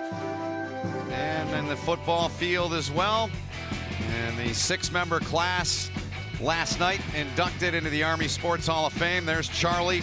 There's Dick Adele, former lacrosse coach. It was his birthday last night. Good to see Dick there at the awards ceremony, and good to see those men honored today on the field with Boo Corrigan, the AD. You were the MC, as you always are when you're up here. Do an awesome job. There's Thanks, so much Jay. history around West Point. I just love it. Somebody tweeted me and said, hey, I'm going to the game. What do I do? I said, go early, take in all the history, soak it up, because it's a really special place. It is a special place, a powerful place here. It is Army West Point. Here's Ahmad Bradshaw. Very good timing on the pitch. And that's Asbury on the carry. It's a 1st down run for Army. Haven't called Asbury's name a whole lot in this game. They went to him on the first play from scrimmage, and the pass was incomplete. And a good run there for him, gain of 12. Just watch what Bradshaw does. He brings everybody in, and look at how it sucks that whole defense in right here. And then the space that Asbury has. Great job by Ahmad Bradshaw. Waiting to the last minute, looking with his eyes like he's going to run it, and then pitching the ball. Inside of 10 minutes remaining in this third quarter. Davidson greeted immediately at the line. They're going to give him forward progress. Sky Logan. And Sky through there to make the stop. Play by him. That's what defensive coordinator Tom Mason needs to do. If they're going to win this game, they have to stack the line, bring 10 men in, collapse on the fullback, not allow Army to beat you with your fullback, and make them beat you outside or even throwing the ball. I would go single coverage the entire time, just like Tulane did, and stack the box with 10 men. Just a gain of a yard on that run. Good play by Logan. All 11 within 5 yards of the line of scrimmage. They're going to throw. They're going to be wide open. Bradshaw. Asbury under it. Jordan Asbury. Touchdown. You called it, Feely. Beautiful call. 42-yard touchdown.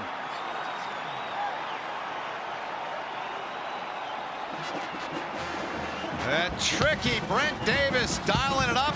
First touchdown pass of the season for Ahmad Bradshaw. Davis. Here you got everybody within 5 yards of the line of scrimmage, and Bradshaw's just going to throw it over the top. Watch Asbury run down the middle of the field, wide open, and Bradshaw doesn't overthrow him. He's had opportunities in other games to complete that play. Hasn't been able to do it, but he was there. And the point after, up and through. 28-14 Army. 2 quick touchdowns to begin the second half, Jay. Ahmad Bradshaw completing the pass to Asbury. Army taking the lead, 28-14.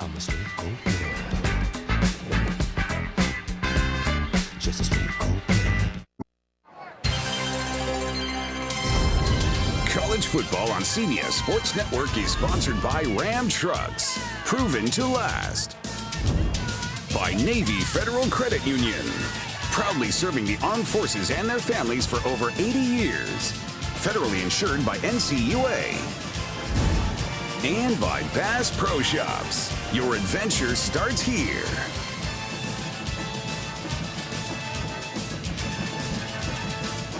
Beautiful pictures here at Michie Stadium. Jordan Asbury had the big play, 42-yard touchdown catch. 3 plays, 55 yards. I mean, that's hard to fathom in game 5. I mean, Army runs the ball as good as anyone in the country, but Bradshaw's first touchdown pass of the season. Well, he'd only completed 4 passes coming into the game. Right. I mean, that's, you call the J right on cue, and beautiful call on you. UTEP gets it back. Juno. Army looks inspired down there on the coverage there. Only 70 days to go in the countdown to America's game, the Army-Navy game presented by USAA on CBS Sports. They'll try to beat Navy for consecutive seasons. They'll try to beat Air Force for the first time in a long time, going back to 2012. With that Army-Navy game on CBS in early December. UTEP comes back on. Sean Kugler and his guys stymied on the last possession. Bateman's defense did a great job. Absolutely imperative that they do something on this drive. You've given up 2 touchdowns on the first drives coming out. You can't give the ball back to that Army offense. Got to get rolling. No question they go out of the I formation. They fake the Watley. Ton of time for Greenlee. Flag down, back to the secondary, intercepted. It's picked off there. It is intercepted by Mike Reynolds. Reynolds on the run back. Again, there's a flag down back behind the play. Reynolds was tackled inside of the 20-yard line. Ben, there's going to be 2 different penalties. You're going to have pass interference on the defense, holding on the offense. They're going to offset, and all that is going to be for naught. We're going to do it again. Yep, exactly. Our referee today, Jeff Flanagan. We'll get the verdict from him. 1 by each team. Holding, defense number 20. Holding, number 75, offense. Those fouls will offset. We'll replay the down. So Cam Jones for Army and Derek Elmendorf, the 2 guys you were referring to. Well, they might not have liked it here, but it's absolutely holding. He just grabs. He knew he was beat, so he grabbed him, and then he interferes with him again before the ball gets there. That play took a long time to develop for UTEP. That's why you saw the holding on the offensive line.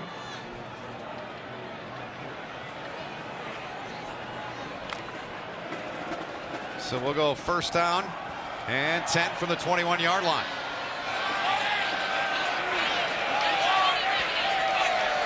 Wadley gets that handoff, sifts his way through there onto the 26-yard line. Tackle made by Andrew McLean. Here's the resume reel for Quadre's Wadley today. Wadley has looked really good. Shifty, explosive, powerful running, finding the holes, but patient, as you noted, Ben. Yeah. Just a different offense when he's in the game. Look, they look nothing like, when I went back and watched, their first few games, looked nothing like they did against Oklahoma or Rice or Arizona. 22 for 128 for Wadley. Career highs. They're going to add to it. Hops over a man. Gibson was there, but he's going to have the first down. Is Quadre's Wadley. Second time that Wadley has come into the line. There's been trash on the ground, and he just jumps over that, doesn't even slow down, and then explodes as soon as he lands. It gets the first down. Like they're going to measure here to be sure. I think he's got it. It's close. But I'm not the referee either.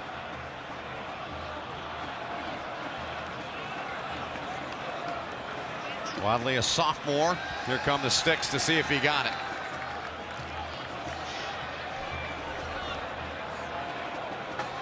A little bit short, couple links.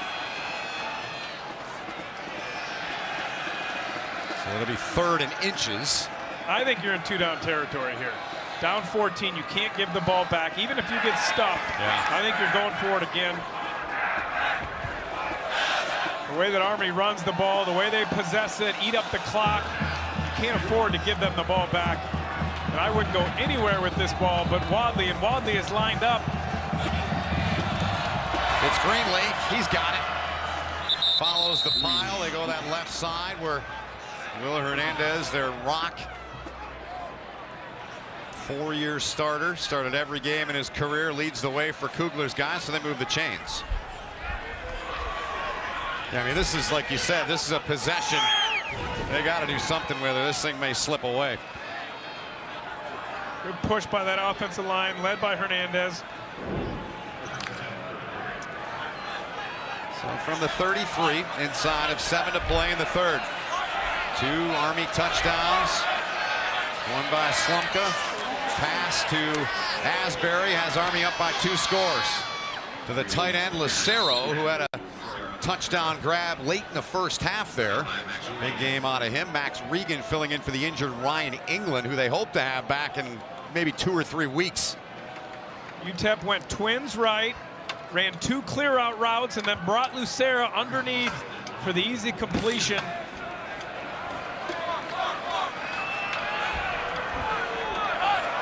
Pickup of 9. Wadley, the deep back. He gets it, nowhere to run. Army bottles him up.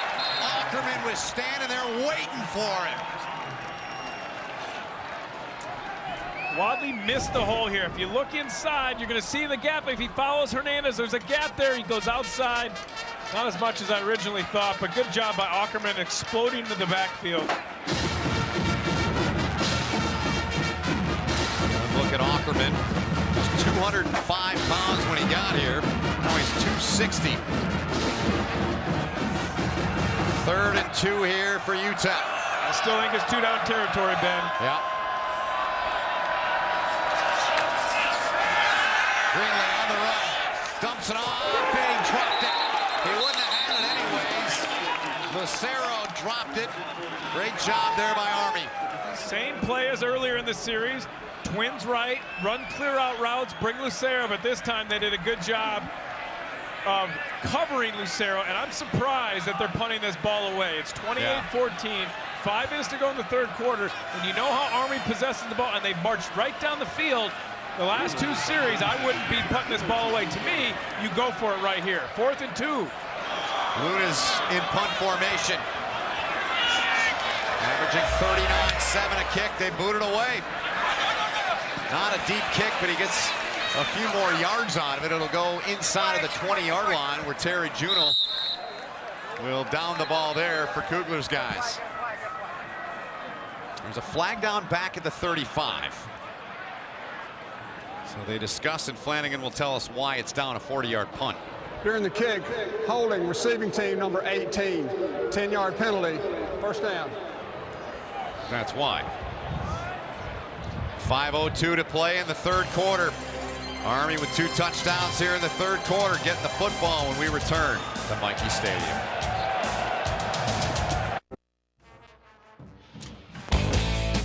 Back here at West Point, time for our Chick-fil-A fan cam. See how the fans are reacting and what they're grilling up. Looks pretty good down there, fellas. That's the spread outside of our production truck, I'm told. A kid out of love. Cadets coming in, our Chick-fil-A fan cam, and inside of Michie Stadium. It's a 14-point lead for Army.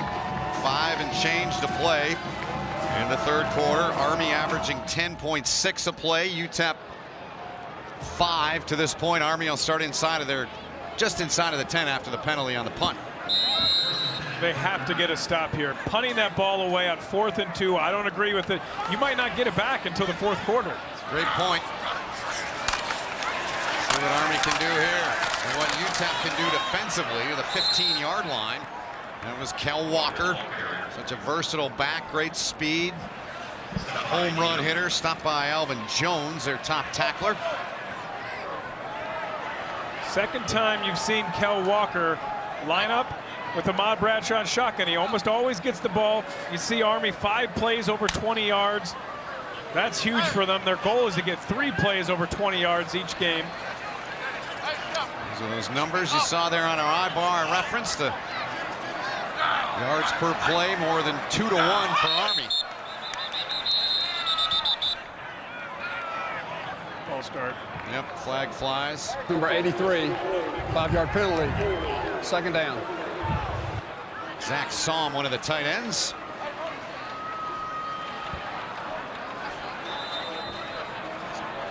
Armed Forces football proudly sponsored by USAA today. Frustration for Jeff Monken, a little undisciplined. Yeah. I referenced it earlier, only 3.75 penalties per game. That's top 10 in the country. 5 today for 42 yards. Walker can't get free. Yanked out. Beautiful play in there. Outstanding work by Trace Mascoro, a true freshman who they love. Corpus Christi area down in Texas. That was shotgun again, and Walker in shotgun. A good job recognizing, understanding tendencies, and getting in the backfield, making a play, and bringing up 3rd and long, which is exactly what UTEP needed. Yes, Put it this is. team in 3rd and long. I don't expect Army to take a shot here. Give it to your fullback. Try and get it running the ball, and if not, punt it away. Army's 2 of 3 on 3rd down. Bradshaw from the gun with Davidson. Now on the roll. Got a man open. Asbury instead throws the other way, and that's going to be a first down. Jermaine Adams, there's a flag back behind the play. Near Personal where Bradshaw foul, threw. roughing the passer, number 16 on the defense. 15-yard penalty added to the end of the run. First down. Frustration there from Alvin Jones. Shows you what I know. 3rd and 12 from the 7. There's no chance they're throwing this ball. And what do? They roll Bradshaw out to the left side, and he throws a strike. Not the first guy. The second guy is going to be the late hit right there into his head. Yeah. It's definitely a penalty by Alvin Jones. I don't know that that was frustration, Ben, as much as he was coming in, really couldn't stop and make the play. But nonetheless, it's 15 yards. But Brent Davis, how about that? I'm shocked that they called it a pass play from back there, rolling Bradshaw to his left nonetheless. I wonder if he has our feed in the booth. Here's Bradshaw looking to throw again. Are you kidding me? Oh, and that one was delivered beautifully. And it was dropped by Kel Walker. Down to John Schriffen, who's got a little more to add on that young man, Ahmad Bradshaw. John. You know, Bradshaw has a tendency to overthrow his receivers, but in this game, he's been right on target. We talked to offensive coordinator Brett Davis. He said, you know what, and it's nothing mechanical. It was all mental with him. So in practice on Thursday, to show him some confidence, they decided to end practice. The last 2 plays were passing plays. They were play-action plays, and both went for touchdowns. Gave him a little more confidence, and he's hitting strikes this game. It's good stuff, John. I mean, you can see that Bradshaw's confident. Good throw he made there to Walker. Couldn't hang on. Bradshaw this time runs. And he's going to come up a couple of yards shy of the first down. Devin Cockrell. And look at that. Because Bradshaw was able to complete some passes, now the defense has to respect the pass, and now the running lanes are now open on the left side. 3rd and 2. Do they throw or run here, Jay? They gotta run the ball. They're not throwing. They threw it last time. It was 3rd and 12. I know, but there's no chance they throw this ball again. They're giving it to Davidson. I'm sorry. I'm going with that call, indeed. There's Davidson. Beg your pardon, that's Slumka. That's Connor Slumka there. Gets the first down, though, and they move the chains. So the clock continues to move. That was the threat. If you don't go for it on 4th and 2 and you punt this ball away and you give it to Army and they're successful driving the ball, they're going to eat up clock. You're down to 1:30. Yeah. Probably not going to get the ball back before the 4th down, but you have to get a stop. You cannot allow them to score. Connor Slumka's in there, but they toss instead. Nowhere to go for Asbury. Cuts back. Great job by Jordan Asbury. That's a heck of a run. I mean, that's a patient run. It's only a 7-yard. Not only, it's a 7-yard gain. That could have been nothing. Excellent job here. Watch Asbury here as he comes around. There's nothing. You think he's going out of bounds. He comes back and then cuts again and goes back to the sideline. Bryce Holland, the center out there with a good block to help him. That was all Asbury, though. Yeah. You know, just having the ability to go. You don't get the ball that often in this offense. You're Asbury to get it, to have the patience to cut back. Excellent job. Davidson back in at fullback. Davidson gets it, and he's got the first down. Down to a half a minute. 32 seconds to be precise. The clock winds now here in the 3rd quarter. Army marching forward. 2 scoring drives here in the 2nd half.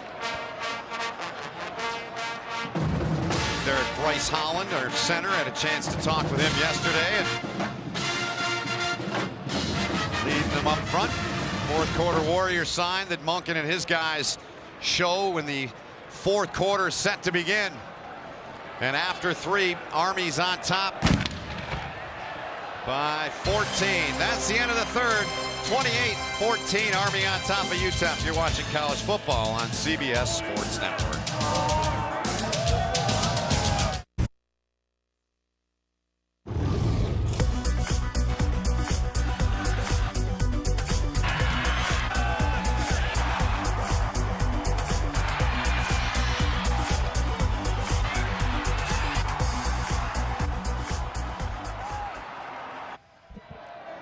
Thanks to our tape room, putting all the key highlights together from the game so far today. That's our line score to this point as we're set to begin the 4th quarter with Jay Feely, John Schriffen on the field. My name is Ben Holden. Jay, I'll go back to your point at 3:30, how big this game was for Army at 2-2 after 2 straight losses on the road, and they're in control now. Imperative that they won this game. When you look at the last 5 games, all winning teams are going to be tough. You had to go this game and the next 2. They have to play well. It started here, and they've come out in the 2nd half and really ran the ball well, been effective. And then now, if they can continue in, one of their goals, win the 4th quarter. They didn't do that last week at Tulane. They did not. It took the lead late, but could not stop Tulane. Bradshaw throwing again. Jeckham down. Jeffy Jeckham, the Texas product. What a grab by Jeckham. Missed the first 3 games. Comes through with a big grab there for Army. Love what Brent Davis is doing. Getting Bradshaw out, rolling to his right, finding Jeff Jeckham, who's a good receiver, made some nice plays last year. when you look at the rest of this schedule and who they're going to play, the success is going to be dependent on their ability to throw the ball to keep defenses from stacking the line. First catch of the season for Jeffy Jeckham. That was Connor Slumka. So Bradshaw showing off the rifle today, Jay. He's got 3 completions today. He had 4 on the year coming in. You know what? We challenged Brett Davis when we met with him. We talked to him and, didn't really. He said, last week is probably my fault. We should have thrown the ball, taken some more chances. Here's a run right up the gut. Touchdown, Army! Connor Slumka finishes the drive with a march to the end zone. It's a 13-yard run, and Army up by 20.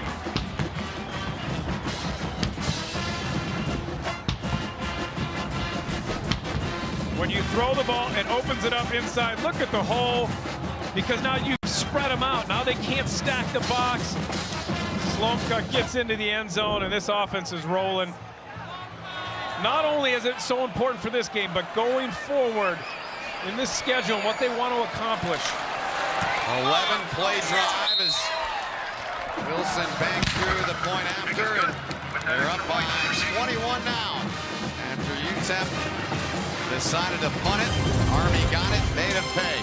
Brent Davis opening up the offense. Slumka with the payoff and the touchdown.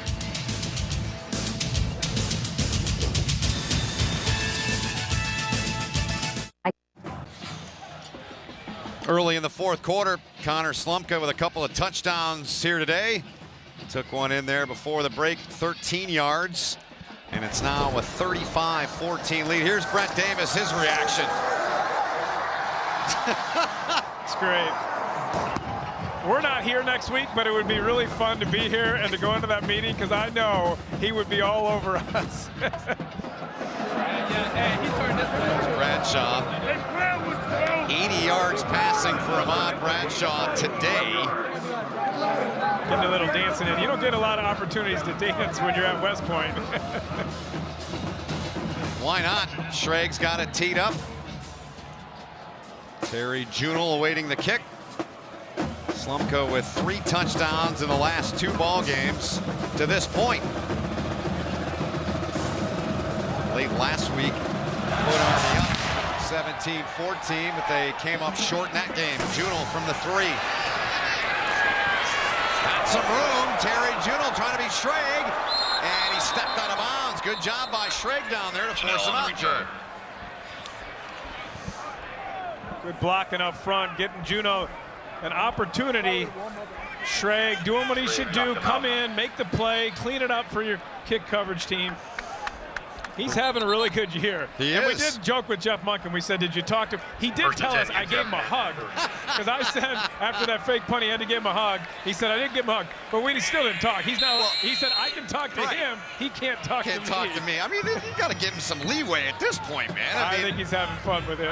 Yeah, it's good. Good to see. He had a rough year last year, did Schrag. Big play there, 34 yards on the kick return by Junel. Greenleaf fakes the handoff. Army swarming to him. He saw it, and he just slid safely into second base there. And we got the chance here tomorrow night at 6 Eastern. The steel gates will fly open for the most unpredictable 8 seconds in sports. It's the PBR Built Ford Tough Series Rumble in the Rockies right here on CBS Sports Network. 2nd and 10 from the shotgun. Pass delivered. It is caught by Tyler Batson. Skying up to get down, a gain of 6. 3rd down coming up. So UTEP, last time they had it, Jay, they punted it away on 4th and short, and it cost them because they're down 3 touchdowns now. I think that was a poor decision. You're in 2-down territory. Andres Watley's got the 1st down and then some into Army territory. And he's dropped at the 37-yard line by Mike Reynolds. With a big run for the Miners. You had an opportunity. You're down 2. An opportunity to drive, to try and cut it to a 1-score game. You can't give the ball away, knowing that Army had been successful this entire second half moving the ball. 1st and 10, Greenlee. Looking to fire, flings it down there. Catch is made inside of the 20. And it's Tyler Batson once again. They'll move the sticks one more time. 2 good throws by Greenlee, 2 good catches by Batson. Here's Batson, single coverage. Watch him elevate and catch this ball. That's a mismatch. Gone live, and a big hit delivered by Nautical there on Quadray's Wadley. Wadley, though, with another big pickup. He's going to come out and take a breather. UTEP in the red zone today, 2 for 2. Perfect on the season are the Miners. Not many chances, but perfect in that department. Reynolds on the coverage there. They break it up looking for Kavika Johnson. That was good recognition by Mike Reynolds. Saw the route, exploded, got there just as the ball got there to break it up. I thought it was going to be a completion. Really good job by Mike Reynolds. Now it's 3rd and 3, ball at the 12-yard line. Down 3 scores, so spread them out and then give it to your running back who's had success all day. Wadley to the right. The quarterback, and he didn't get it. Didn't get anywhere close. Looks a little tired. Yeah. You know, Wadley, remember, he didn't play against Oklahoma, Rice, Arizona, only played a half last week, so the conditioning isn't there yet. Yeah. And there was no burst there. He didn't explode into the line like he had in the first half. So on 4th and 4, they're going to go for it instead of trying the field goal. They're 4 of 7 on 4th down this season are the Miners. They need to get to the 8-yard line. Greenlee. Flag down. Fires. Caught. Touchdown. Kavika Johnson. There is a flag. 12 yards if it counts. Holding, 75 offense, 10-yard penalty, 4th down. Derek Elmendorf for this 3rd penalty of the game for Sean Kugler's guys. Very tough penalty. You get the touchdown, and then your guard, the glue, you can just see he's low, and he grabs him, and then he tackles him to the ground. It's an easy call, and tough because you had the touchdown, what you needed. You can get a first down. It's 4th and 22. 4th and 14, excuse me. Ball on the 22. You need the 8 to get the first down. Rewind to the bottom of your screen. Greenlee looking that way. Dumps it off and said short man. Didn't get there. Gibby Gibson made the tackle as he got Tyler Batson short of the first down. Dropped at the 11-yard line. So Army's defense, they stiffen, they hold, and they make the stop on the turnover on downs.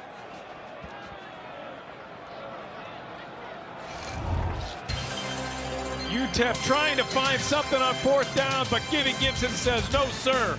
Give us that ball back.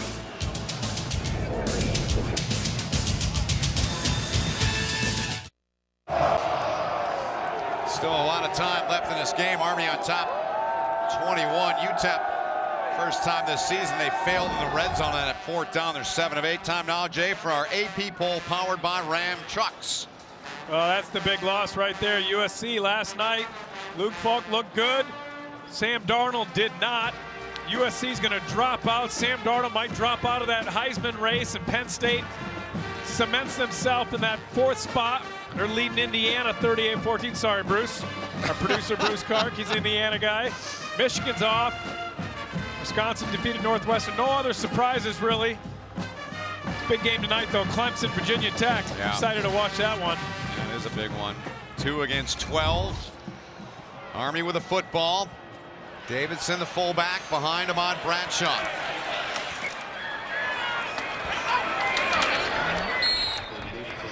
And out to about the 15. So Andy Davidson, another productive day out of him and all those fullbacks. Davidson with another 100-yard game. I'm going to give him a breather here as Kalen Holt comes out. So the 7th career 100-yard game for Davidson. 14 for 101 in the game so far. Out of the shotgun. Bring up 3rd and short. TJ Wisham, the freshman. 10 minutes remaining in the game, the clock moving. Army comfortably on top by 3 touchdowns. Game was tied 14-all at halftime. Very good first half, but Army came out with 2 quick scoring drives. And after UTEP decided to punt it away on 4th and short, Army got it, made him pay again. 4 of 5, the Black Knights are on 3rd down. Bradshaw used the block. Bradshaw took a heavy hit, got the first down though. And the senior out of Chicago to the 24 moves the chains. That was Alvin Jones coming in there with the big stick. I know Ahmad Bradshaw felt that one, but he did a good job putting his head down, getting the first down. Today's first down line being brought to you by Navy Federal Credit Union. Kalen Hall back in.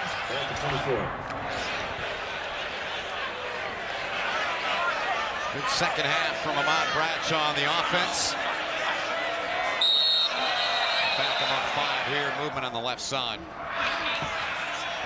False start. Offense, number 62. 5-yard penalty. First down. Rick Kurz there. You saw the guilty party. Valuable guy up front. He's been for the last couple of years for Brent Davis and the offensive group. Right here, your left tackle, Rick Kurz. This offensive line has been really good this year. It's been a strength of their team. They have continuity. They've had health, which is something that they haven't had in the last 2 years. First and 15. Quick handoff. Good job blowing that play up. Excellent work there by Jamar Smith. Got Kalen Holt, dropped him down to the ground in a hurry. He's made a couple of big hits. 5'10" and 235 is Jamar Smith out of Lyons, Georgia. Brent Toth missed a block there. Smith came underneath and made the play. 2nd and 16. Slumka back in the game at fullback. Pitch instead to Jordan Asbury. Asbury, good stick in the open field on the far side of the 20-yard line. And Kugler, you could hear him there. Timeout, timeout. He's going to take his first time out here in this 4th quarter with 7:55 to play. He knows if they have any chance of getting back in this game, they need to stop right here on 3rd down, conserve as much time as possible. Timeout. Texas El Paso, first charge, timeout. They'll talk it over. We'll come back. 7:55 to go and 3rd down facing Army when we come back.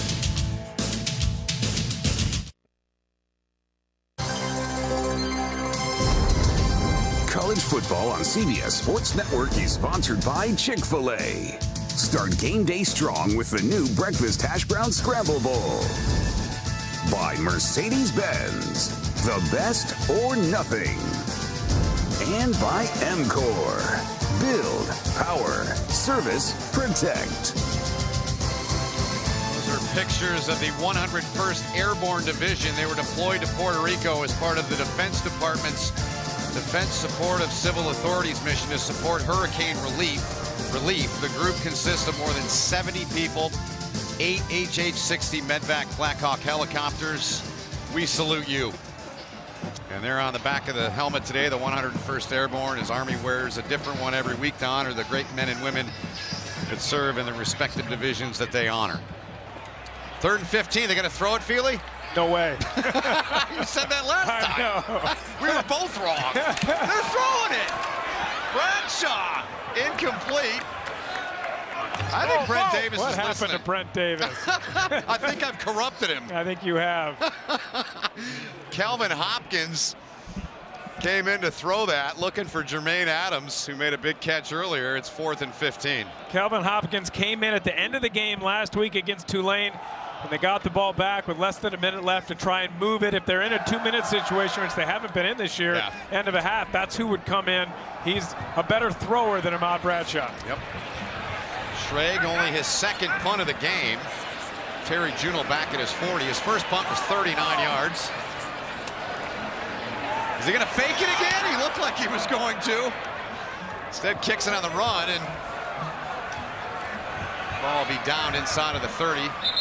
the 27-yard line. That's where UTEP will go to work.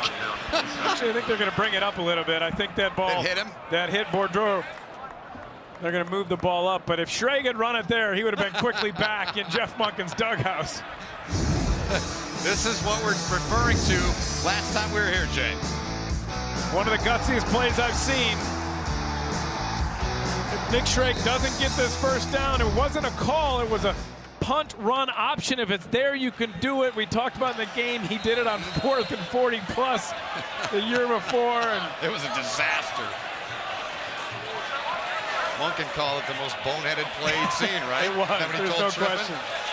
So here goes UTEP back to work. And they get him. They take down Greenlee. And they get in there. It's Ackerman coming through with a sack of Zach Greenlee, the UTEP quarterback.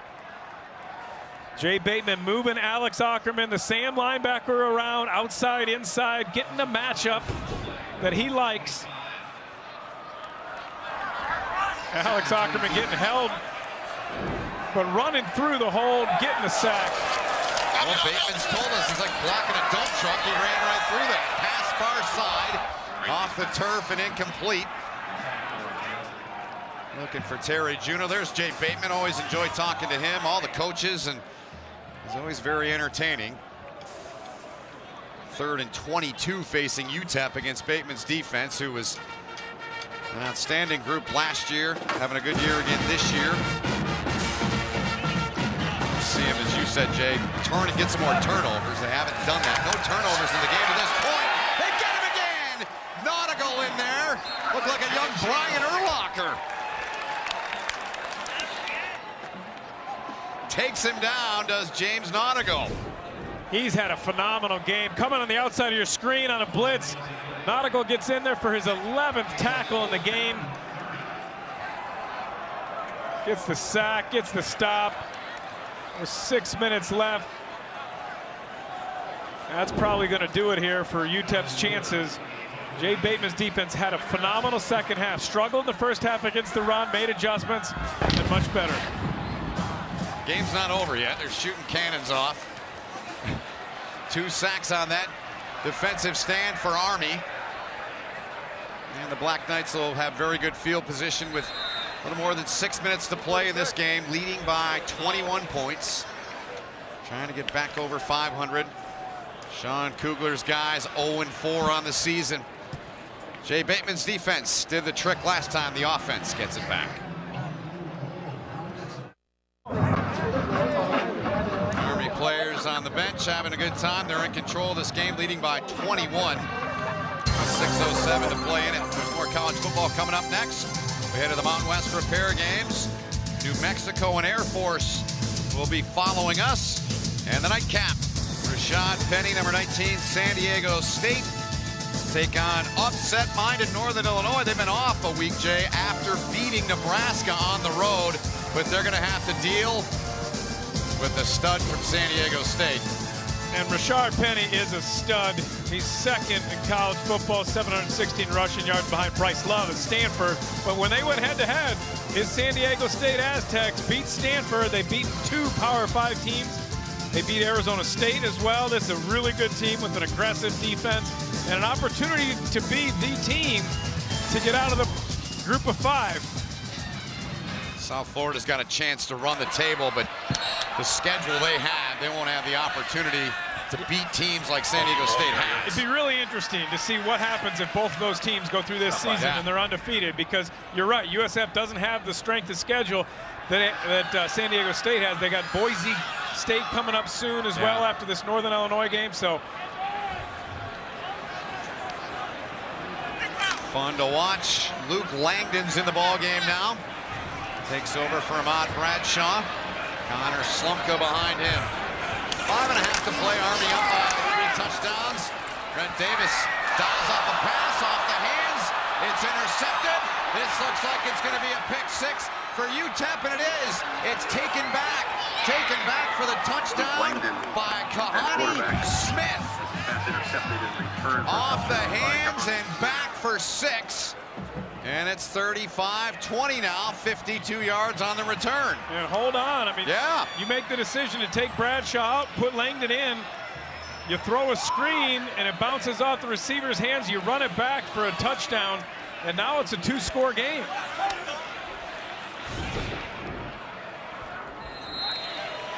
Here's Langdon throwing the outlet pass, and not a good job at all bringing that ball in, and UTEP has life now. Yeah, looking for Wisham off his hands. Kahani Smith, the pick six, a 52. 14-point game with 5 to play. They used a timeout on 3rd down on the last series. Now they have 2 timeouts left. I don't think they need to kick an onside kick yet. That's what I was wondering. You may decide that Army, because if you kick it off, you know Bradshaw's coming back in the game. So you may decide to take a chance and hit the onside kick now. If you give it to him, that offense has moved the ball when Bradshaw's been in there this entire second half. So I'll take the other side. You're 0-4. Why not? Well, that's true. Right? That's a good point. Right. Yeah, I mean, absolutely. why not? They but haven't I felt done that it. way about 4th and 2 as well.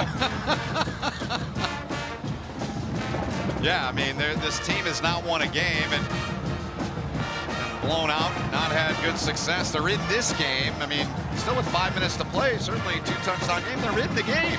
They are now, thanks to Army. Yeah. Taking Bradshaw out, putting Langdon in, throwing the interception. Sean Kugler, outstanding college player in his day. They got the hands people out there. Army's expecting it, Jay. They're kicking it onside. It looks like they got an overload. 6 on the right, 4 on the left. Brady Viles, a sophomore out of Mojave Valley, Arizona. For the first time this season, will attempt an onside kick here, we believe. These are his steps where he's kicking it deep, though. He hasn't changed them. He's only got 1 back. And they blow the play dead. I think Army called a timeout. I think you're right. Before the kick, timeout. Army. First charge timeout. 30-second timeout. So each team with 2 timeouts left, 5:18 to play in the game. A 2-touchdown lead for Army on Sean Kugler and UTEP. Jeff Monken had his hands team in, so you're not set up for a return. You had a returner back there, but he decided to call the timeout, possibly put your normal kickoff return in to get a better return. That also gives Sean Kugler the opportunity to say, well, maybe we go and kick an onside kick. Now, he's not over there talking to his special teams coach, so I think they're going to stay with the same call. You agree with it? I think because you have 2 timeouts left, it's safer to hit it down there. But like you said, what do you have to lose? Right. I mean, it's, yeah. So Monken's got his guys huddled up. Big football game, as we said at the outset of our broadcast at 3:30 Eastern for Army. Big for both teams, but Army 2-0 start. They drop their next 2 on the road. Now I like the onside kick. Now you're lining up for the onside. You can see that they spread out 6 wide wider, and different steps by Philly, the kicker. Jason Philly, yes, they bring him on.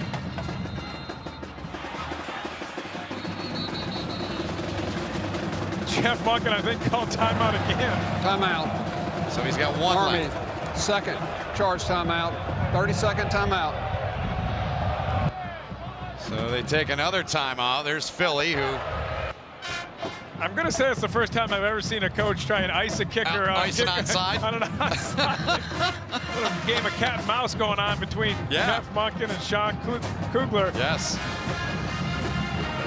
So Jeff Monken with his guys. He'll bring his hands team back out. Just safe to have him out there. I don't know why you called it in the first place, called the timeout. If they're going to kick it deep, fine. Let your returner get 10, 15 yards and then slide, and you're safe.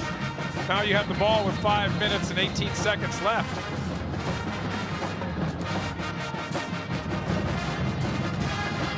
So John Triffin's down on the sidelines relaying the info. The hands team's out. Clearly you can see that now once they get onto the field.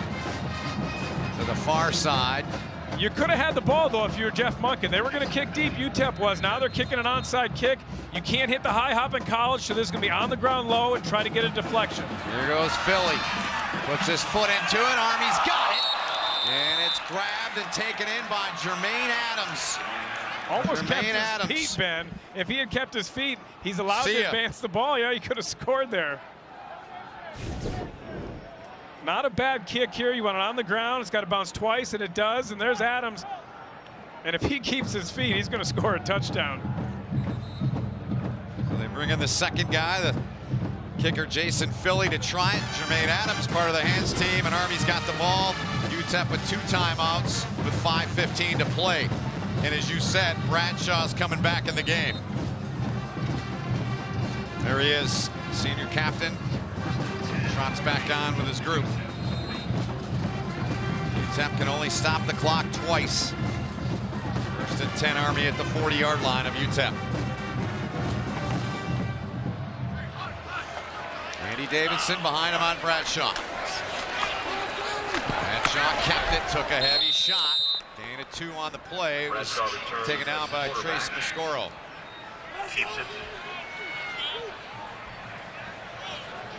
There's 2 timeouts for UTEP.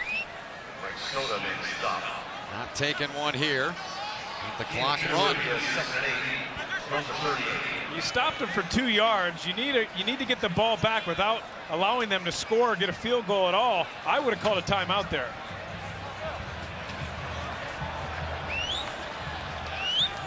Second down and 8 upcoming. Today's first down line being brought to you by Navy Federal Credit Union.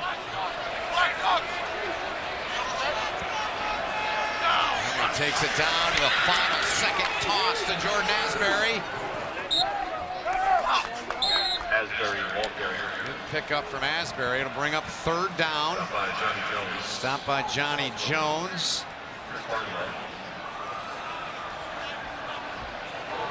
Timeout. Texas El Paso. Second charge timeout. 30-second timeout. So 3rd and 4, they'll talk it over. Jay, let's go back and revisit your extra points. How did they stack up today? Well, attack the beat-up secondary. I don't think they did that as much as they could. They were successful running the ball in the first half. That's probably why UTEP didn't do that. 329 yards rushing. They have not stopped Army running the ball. Throw the ball well. There you go, Bradshaw. 3 for 5, 80 yards. That's opened it up in the second half. Good job by Brent Davis. The takeaways hasn't happened. Neither team, though, has turned the ball over. You know, that's a concern for Army moving forward, something that Jay Bateman told us we have to do. Last year, they were very good. 17 interceptions, 5 fumble recoveries, 22 turnovers. This year, only 3. And that concerns him because he's an aggressive defense that wants to play solid against the run and take it away. And they haven't really done that this year. No, they haven't. 3rd and 4 upcoming for Army. 1 timeout remaining for UTEP. And this is a must stop. No time, or 1 timeout left. Slumka's got it, and he didn't get there. Good job by UTEP's defense. Leading the charge there was Devin Cockrell on the tackle. I said it was a must stop because you figure UTEP's going to take a timeout. Texas El Paso, 3rd final charge timeout. There it is. 30-second timeout. So now it brings up 4th and 2. I believe Army will go for it. It's at the 32-yard line. Would be a 49-yard field goal. They're not going to do that. I don't think they're going to want to punt the ball. If you get a first down here, you can effectively end the game. It's not going to run the clock out, but you're going to bring it way down and have a good opportunity to win the game. And analytics comes into it. They're looking in the book. That's the 50-page book that they get from the company that they subscribe to. 60 teams in college football subscribe to it. It tells you specifically, Ben, you look at 4 minutes left in the 4th quarter. You have a 14-point lead. You go to the book, and it tells you whether or not to go for it. Now, Jeff Monken has told us he follows that script almost religiously. You and I have had the discussion about whether or not a coach has got to look in his players' eyes and his offense and know, how aggressive he needs to be at this moment. But I think he'll go for it and try and win the game right here. And to trust the numbers. I mean, if I'm a coach, it'd be hard for me to say, my guys are looking me in the eye saying, Coach, we got this. And they don't do what the players, I mean, that's a tough deal. You run for over 300 yards. You feel like you can get this 4th and 2. 4th and 2. Bradshaw with a football. Bradshaw's got it. First down to the 28-yard line. I think that's kind of fitting there, Jay, in a way, because it was a year ago when Army went down to UTEP, and Brandon Jackson had died 6 days earlier.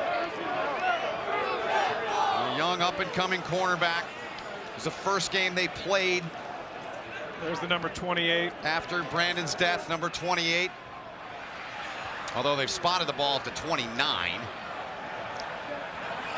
Never far from their memory. Always talking about, thinking about his lockers in the locker room. Still intact. So the play clock winds down. First down for Army. Trying to run this thing out. Straight ahead, putting his nose in there is Connor Slumka. Plows ahead to the 25. Does number 25.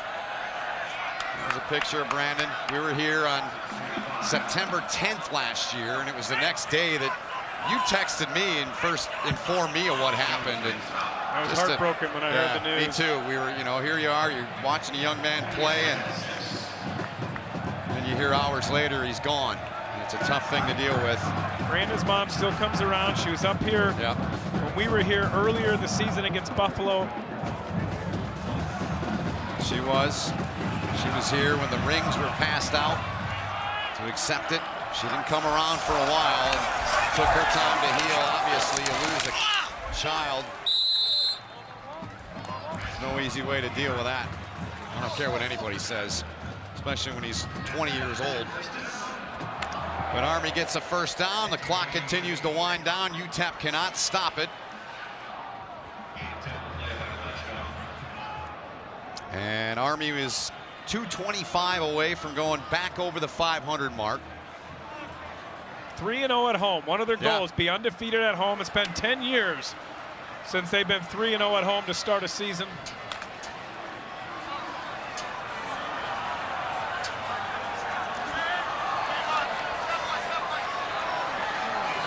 Again from down at field level, Ahmad Bradshaw. Hands off again to Slumka, greeted by Jamar Smith. Made some big plays, has 45, still playing hard out there for UTEP. Here's the schedule, Dave, to your point, how big this game was for them looking ahead. Well, you got those two games. They want to win the CIC trophy this year. Ben. 20 years. Great season last year, a bowl win. They beat North Texas in the bowl game, lost to them during the season. A tough game against Duke, who lost to Miami yesterday. A lot of teams at the end. That's why I said this game was so important for this team. Yep, I'm right there with you, Jay. Get out of here with a win. Running down the top here. Bradshaw keeps it. Takes a shot, leans forward, and more than a minute remaining. Third down upcoming. Kahani Smith on the tackle there. He had the pick 6 earlier. Make it a 14-point game, but Jeff Monken's guys 50 seconds away from win number 3. They'll be on the road, as we saw, next week, playing another Conference USA team in Rice, and then we'll have them back-to-back weeks with Eastern Michigan and Temple. Third down at 5. Should be the final play of the game. Bradshaw dragged from behind again by Jamar Smith. That guy hasn't quit for UTEP. Continues to work hard. Takes down Bradshaw. I'll give credit to UTEP. They played hard. They were in this game and tied at halftime. A lot to build on for Sean Kugler, but an important win for Jeff Monken. You see him there and his staff getting this win, staying undefeated at home, getting back to a winning record, trying to set themselves up for a run in the second half of the season. She's a final. Army wins it by 14, 35-21. There go the Cannons. And a big win for the Black Knights. They go strong to start the third quarter. 2 scoring drives to begin it. Tacked on another one later, and they are 3-0 here at Michie Stadium this season. And the team will come over in front of the Corps of Cadets for the playing and the singing of the West Point alma mater. So we'll bring that to you. Always a great sight here at Michie Stadium. UTEP makes their way off the field. We now invite you to take in, listen, and watch the West Point alma mater.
West Point alma mater. Army's won their first 3 home games since 1996. 3-0 here at home. 3-2 overall on the season. As they beat UTEP here today, 2-0 all time. Last 2 years they played them. There's the superintendent there in the middle of your screen. Lieutenant General Bob Caslin walks off his team a winner today. And the Corps will head out. John Schriffen's down on the field. We'll get down to him as soon as he's got Jeff Monken. And he's got him now. John, it's all yours. Ben, thank you so much. Coach, a little closer, I'm sure, than you would have liked in that second half, but still it was tied at halftime. How do you extend that lead there going into the game? Well, we scored on the opening drive and got a stop and got up by 2 scores. And we're able to stretch the lead a little bit. We were hoping to stretch it and really put it away there, throwing a play-action pass in the 4th quarter, and we throw a pick 6. Pretty sloppy, but I'm glad we won. I'm proud of our team for fighting back in the second half. But that was Ahmad Bradshaw, he actually threw the ball a lot more than we expected. What did you think of the passing game? He threw it a lot more than I expected, too. I hope we don't have to do it very much more. Their running back was very impressive. Second half, though, your defense clamped down. What changed? He did a good job. We did a better job fitting it. We had some mistakes last week that cost us a couple of big runs, and we were making some of the same mistakes, very similar this week, which is discouraging. We got to get it fixed. We will. But I thought the guys really did a nice job in the second half on defense for sure. 3-0 at home. Your goal is to be undefeated at home. What do you love about this home field that you guys play so much better? I don't know. I think it's familiar territory. We got the Corps cadets, and there needs to be a sense of pride when you play at home, and I think our guys feel that. Hopefully we'll be able to get a win on the road next week. That's all we're concerned about right now. Congratulations. Good luck next week. Thank you. Ben? Thank you, John. Thanks to Jeff Monken, and big win for his team, and happy day for Jeff Monken and his family and his football team here at Army. We'll take a timeout. When we come back, we'll send you to our New York studio, check in with Brent Stover, and then we'll come back and put a bow on this one from Michie Stadium. Army wins it 35-21. Back here at West Point, Army a winner for their 3rd victory of the season. They beat UTEP today 35-21. We welcome you back upstairs to our broadcast position with Jay Feely. My name is Ben Holden. John Schriffen's going to join us on the field momentarily. Jay, you said it from the outset. This was a must-win game, and Army found a way to win it going away. Yeah, and they did a really good job making adjustments. Jay Bateman did in the second half. Wadley had an excellent first half, and then not so much. 120 in the first half, only 35 yards in the second half. Jay Bateman made the adjustments, did a good job, and they're effective offensively. He did, and offensively for Army, their senior captain Ahmad Bradshaw with John Schriffen. Ahmad Bradshaw, the winning quarterback. You threw the ball a lot more than we expected. How did you feel passing the ball? I felt pretty good. We practiced it all week, and I knew I was going to have a chance to execute it. You know, defenses were stacking the box against you guys because you run the ball so much. But your offense showed some different looks. Spread offense, how did that change for you guys? It didn't change much. We do a lot of things and practice a lot of things every week, and Coach said we was going to pull it out this week, so we was able to execute it. It was tied at halftime. I mean, this was a really tight game. How were you able to blow it open in the second half? UTEP's a great team. They're fast, big, physical, and they caught us off guard with a few defensive calls that they made, and their offense made some plays, and we were just able to execute in the second half. With throwing the ball and completing your first touchdown pass of the season, what kind of confidence does that give you going forward? I think I'm always confident in myself, and I know that I can execute, and I know that the guys are going to make plays on a perimeter, so it gives me a lot of confidence. Impressive win. Good luck next week. Thank you, sir. Guys? Thank you, sir. The respect that these young men and women have, it's fantastic. Your thoughts on Bradshaw and his effort today? I thought he played really well. He didn't turn the ball over. That's always key for them. He ran the ball well, 93 yards rushing, and then opening the passing game up. They have to do that to win going forward. We're keeping John Schriffen busy. Alex Ackerman had a big sack late in the game. He's now with John down on the field. Alex Ackerman, an impressive second half. I mean, the first half, the running back for UTEP was really running over the place. What changed in the second half for you guys? I mean, it was all just our energy. And we got some stuff fixed at halftime. Some mental mistakes were being made, fitting in the wrong gaps. But, I mean, as long as we play fundamentally sound, I mean, I think that was the main difference from first and second half. Was just everyone was doing their job. What did you learn about yourself being able to make that switch so quickly at half to really change it on the field? I mean, we just have such trust in Coach Bateman. And I think in the first half, we just weren't doing what he preaches and kind of doing our own thing. So in the second half, just total buy-in from the team. We had some leaders on the team just talk at halftime and come out with just a fanatical effort and just a focus to do our job every single play. Impressive win. Congratulations. Thank you so much. Thank you. All right, John Triffin with Alex Ackerman, and all in all, a good win for Army.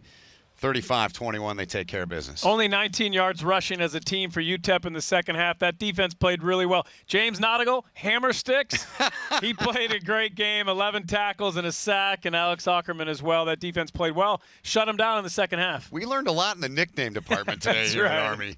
We really did. It was fun, Jay. We'll look forward to seeing you next week in Toledo at noon on Saturday. Should be a good one. Looking forward to it. Eastern Michigan and Toledo up next for us. That'll do it here from Army and Michie Stadium as Army comes away with a big victory here today, 35-21 to get to 3-2 on the season.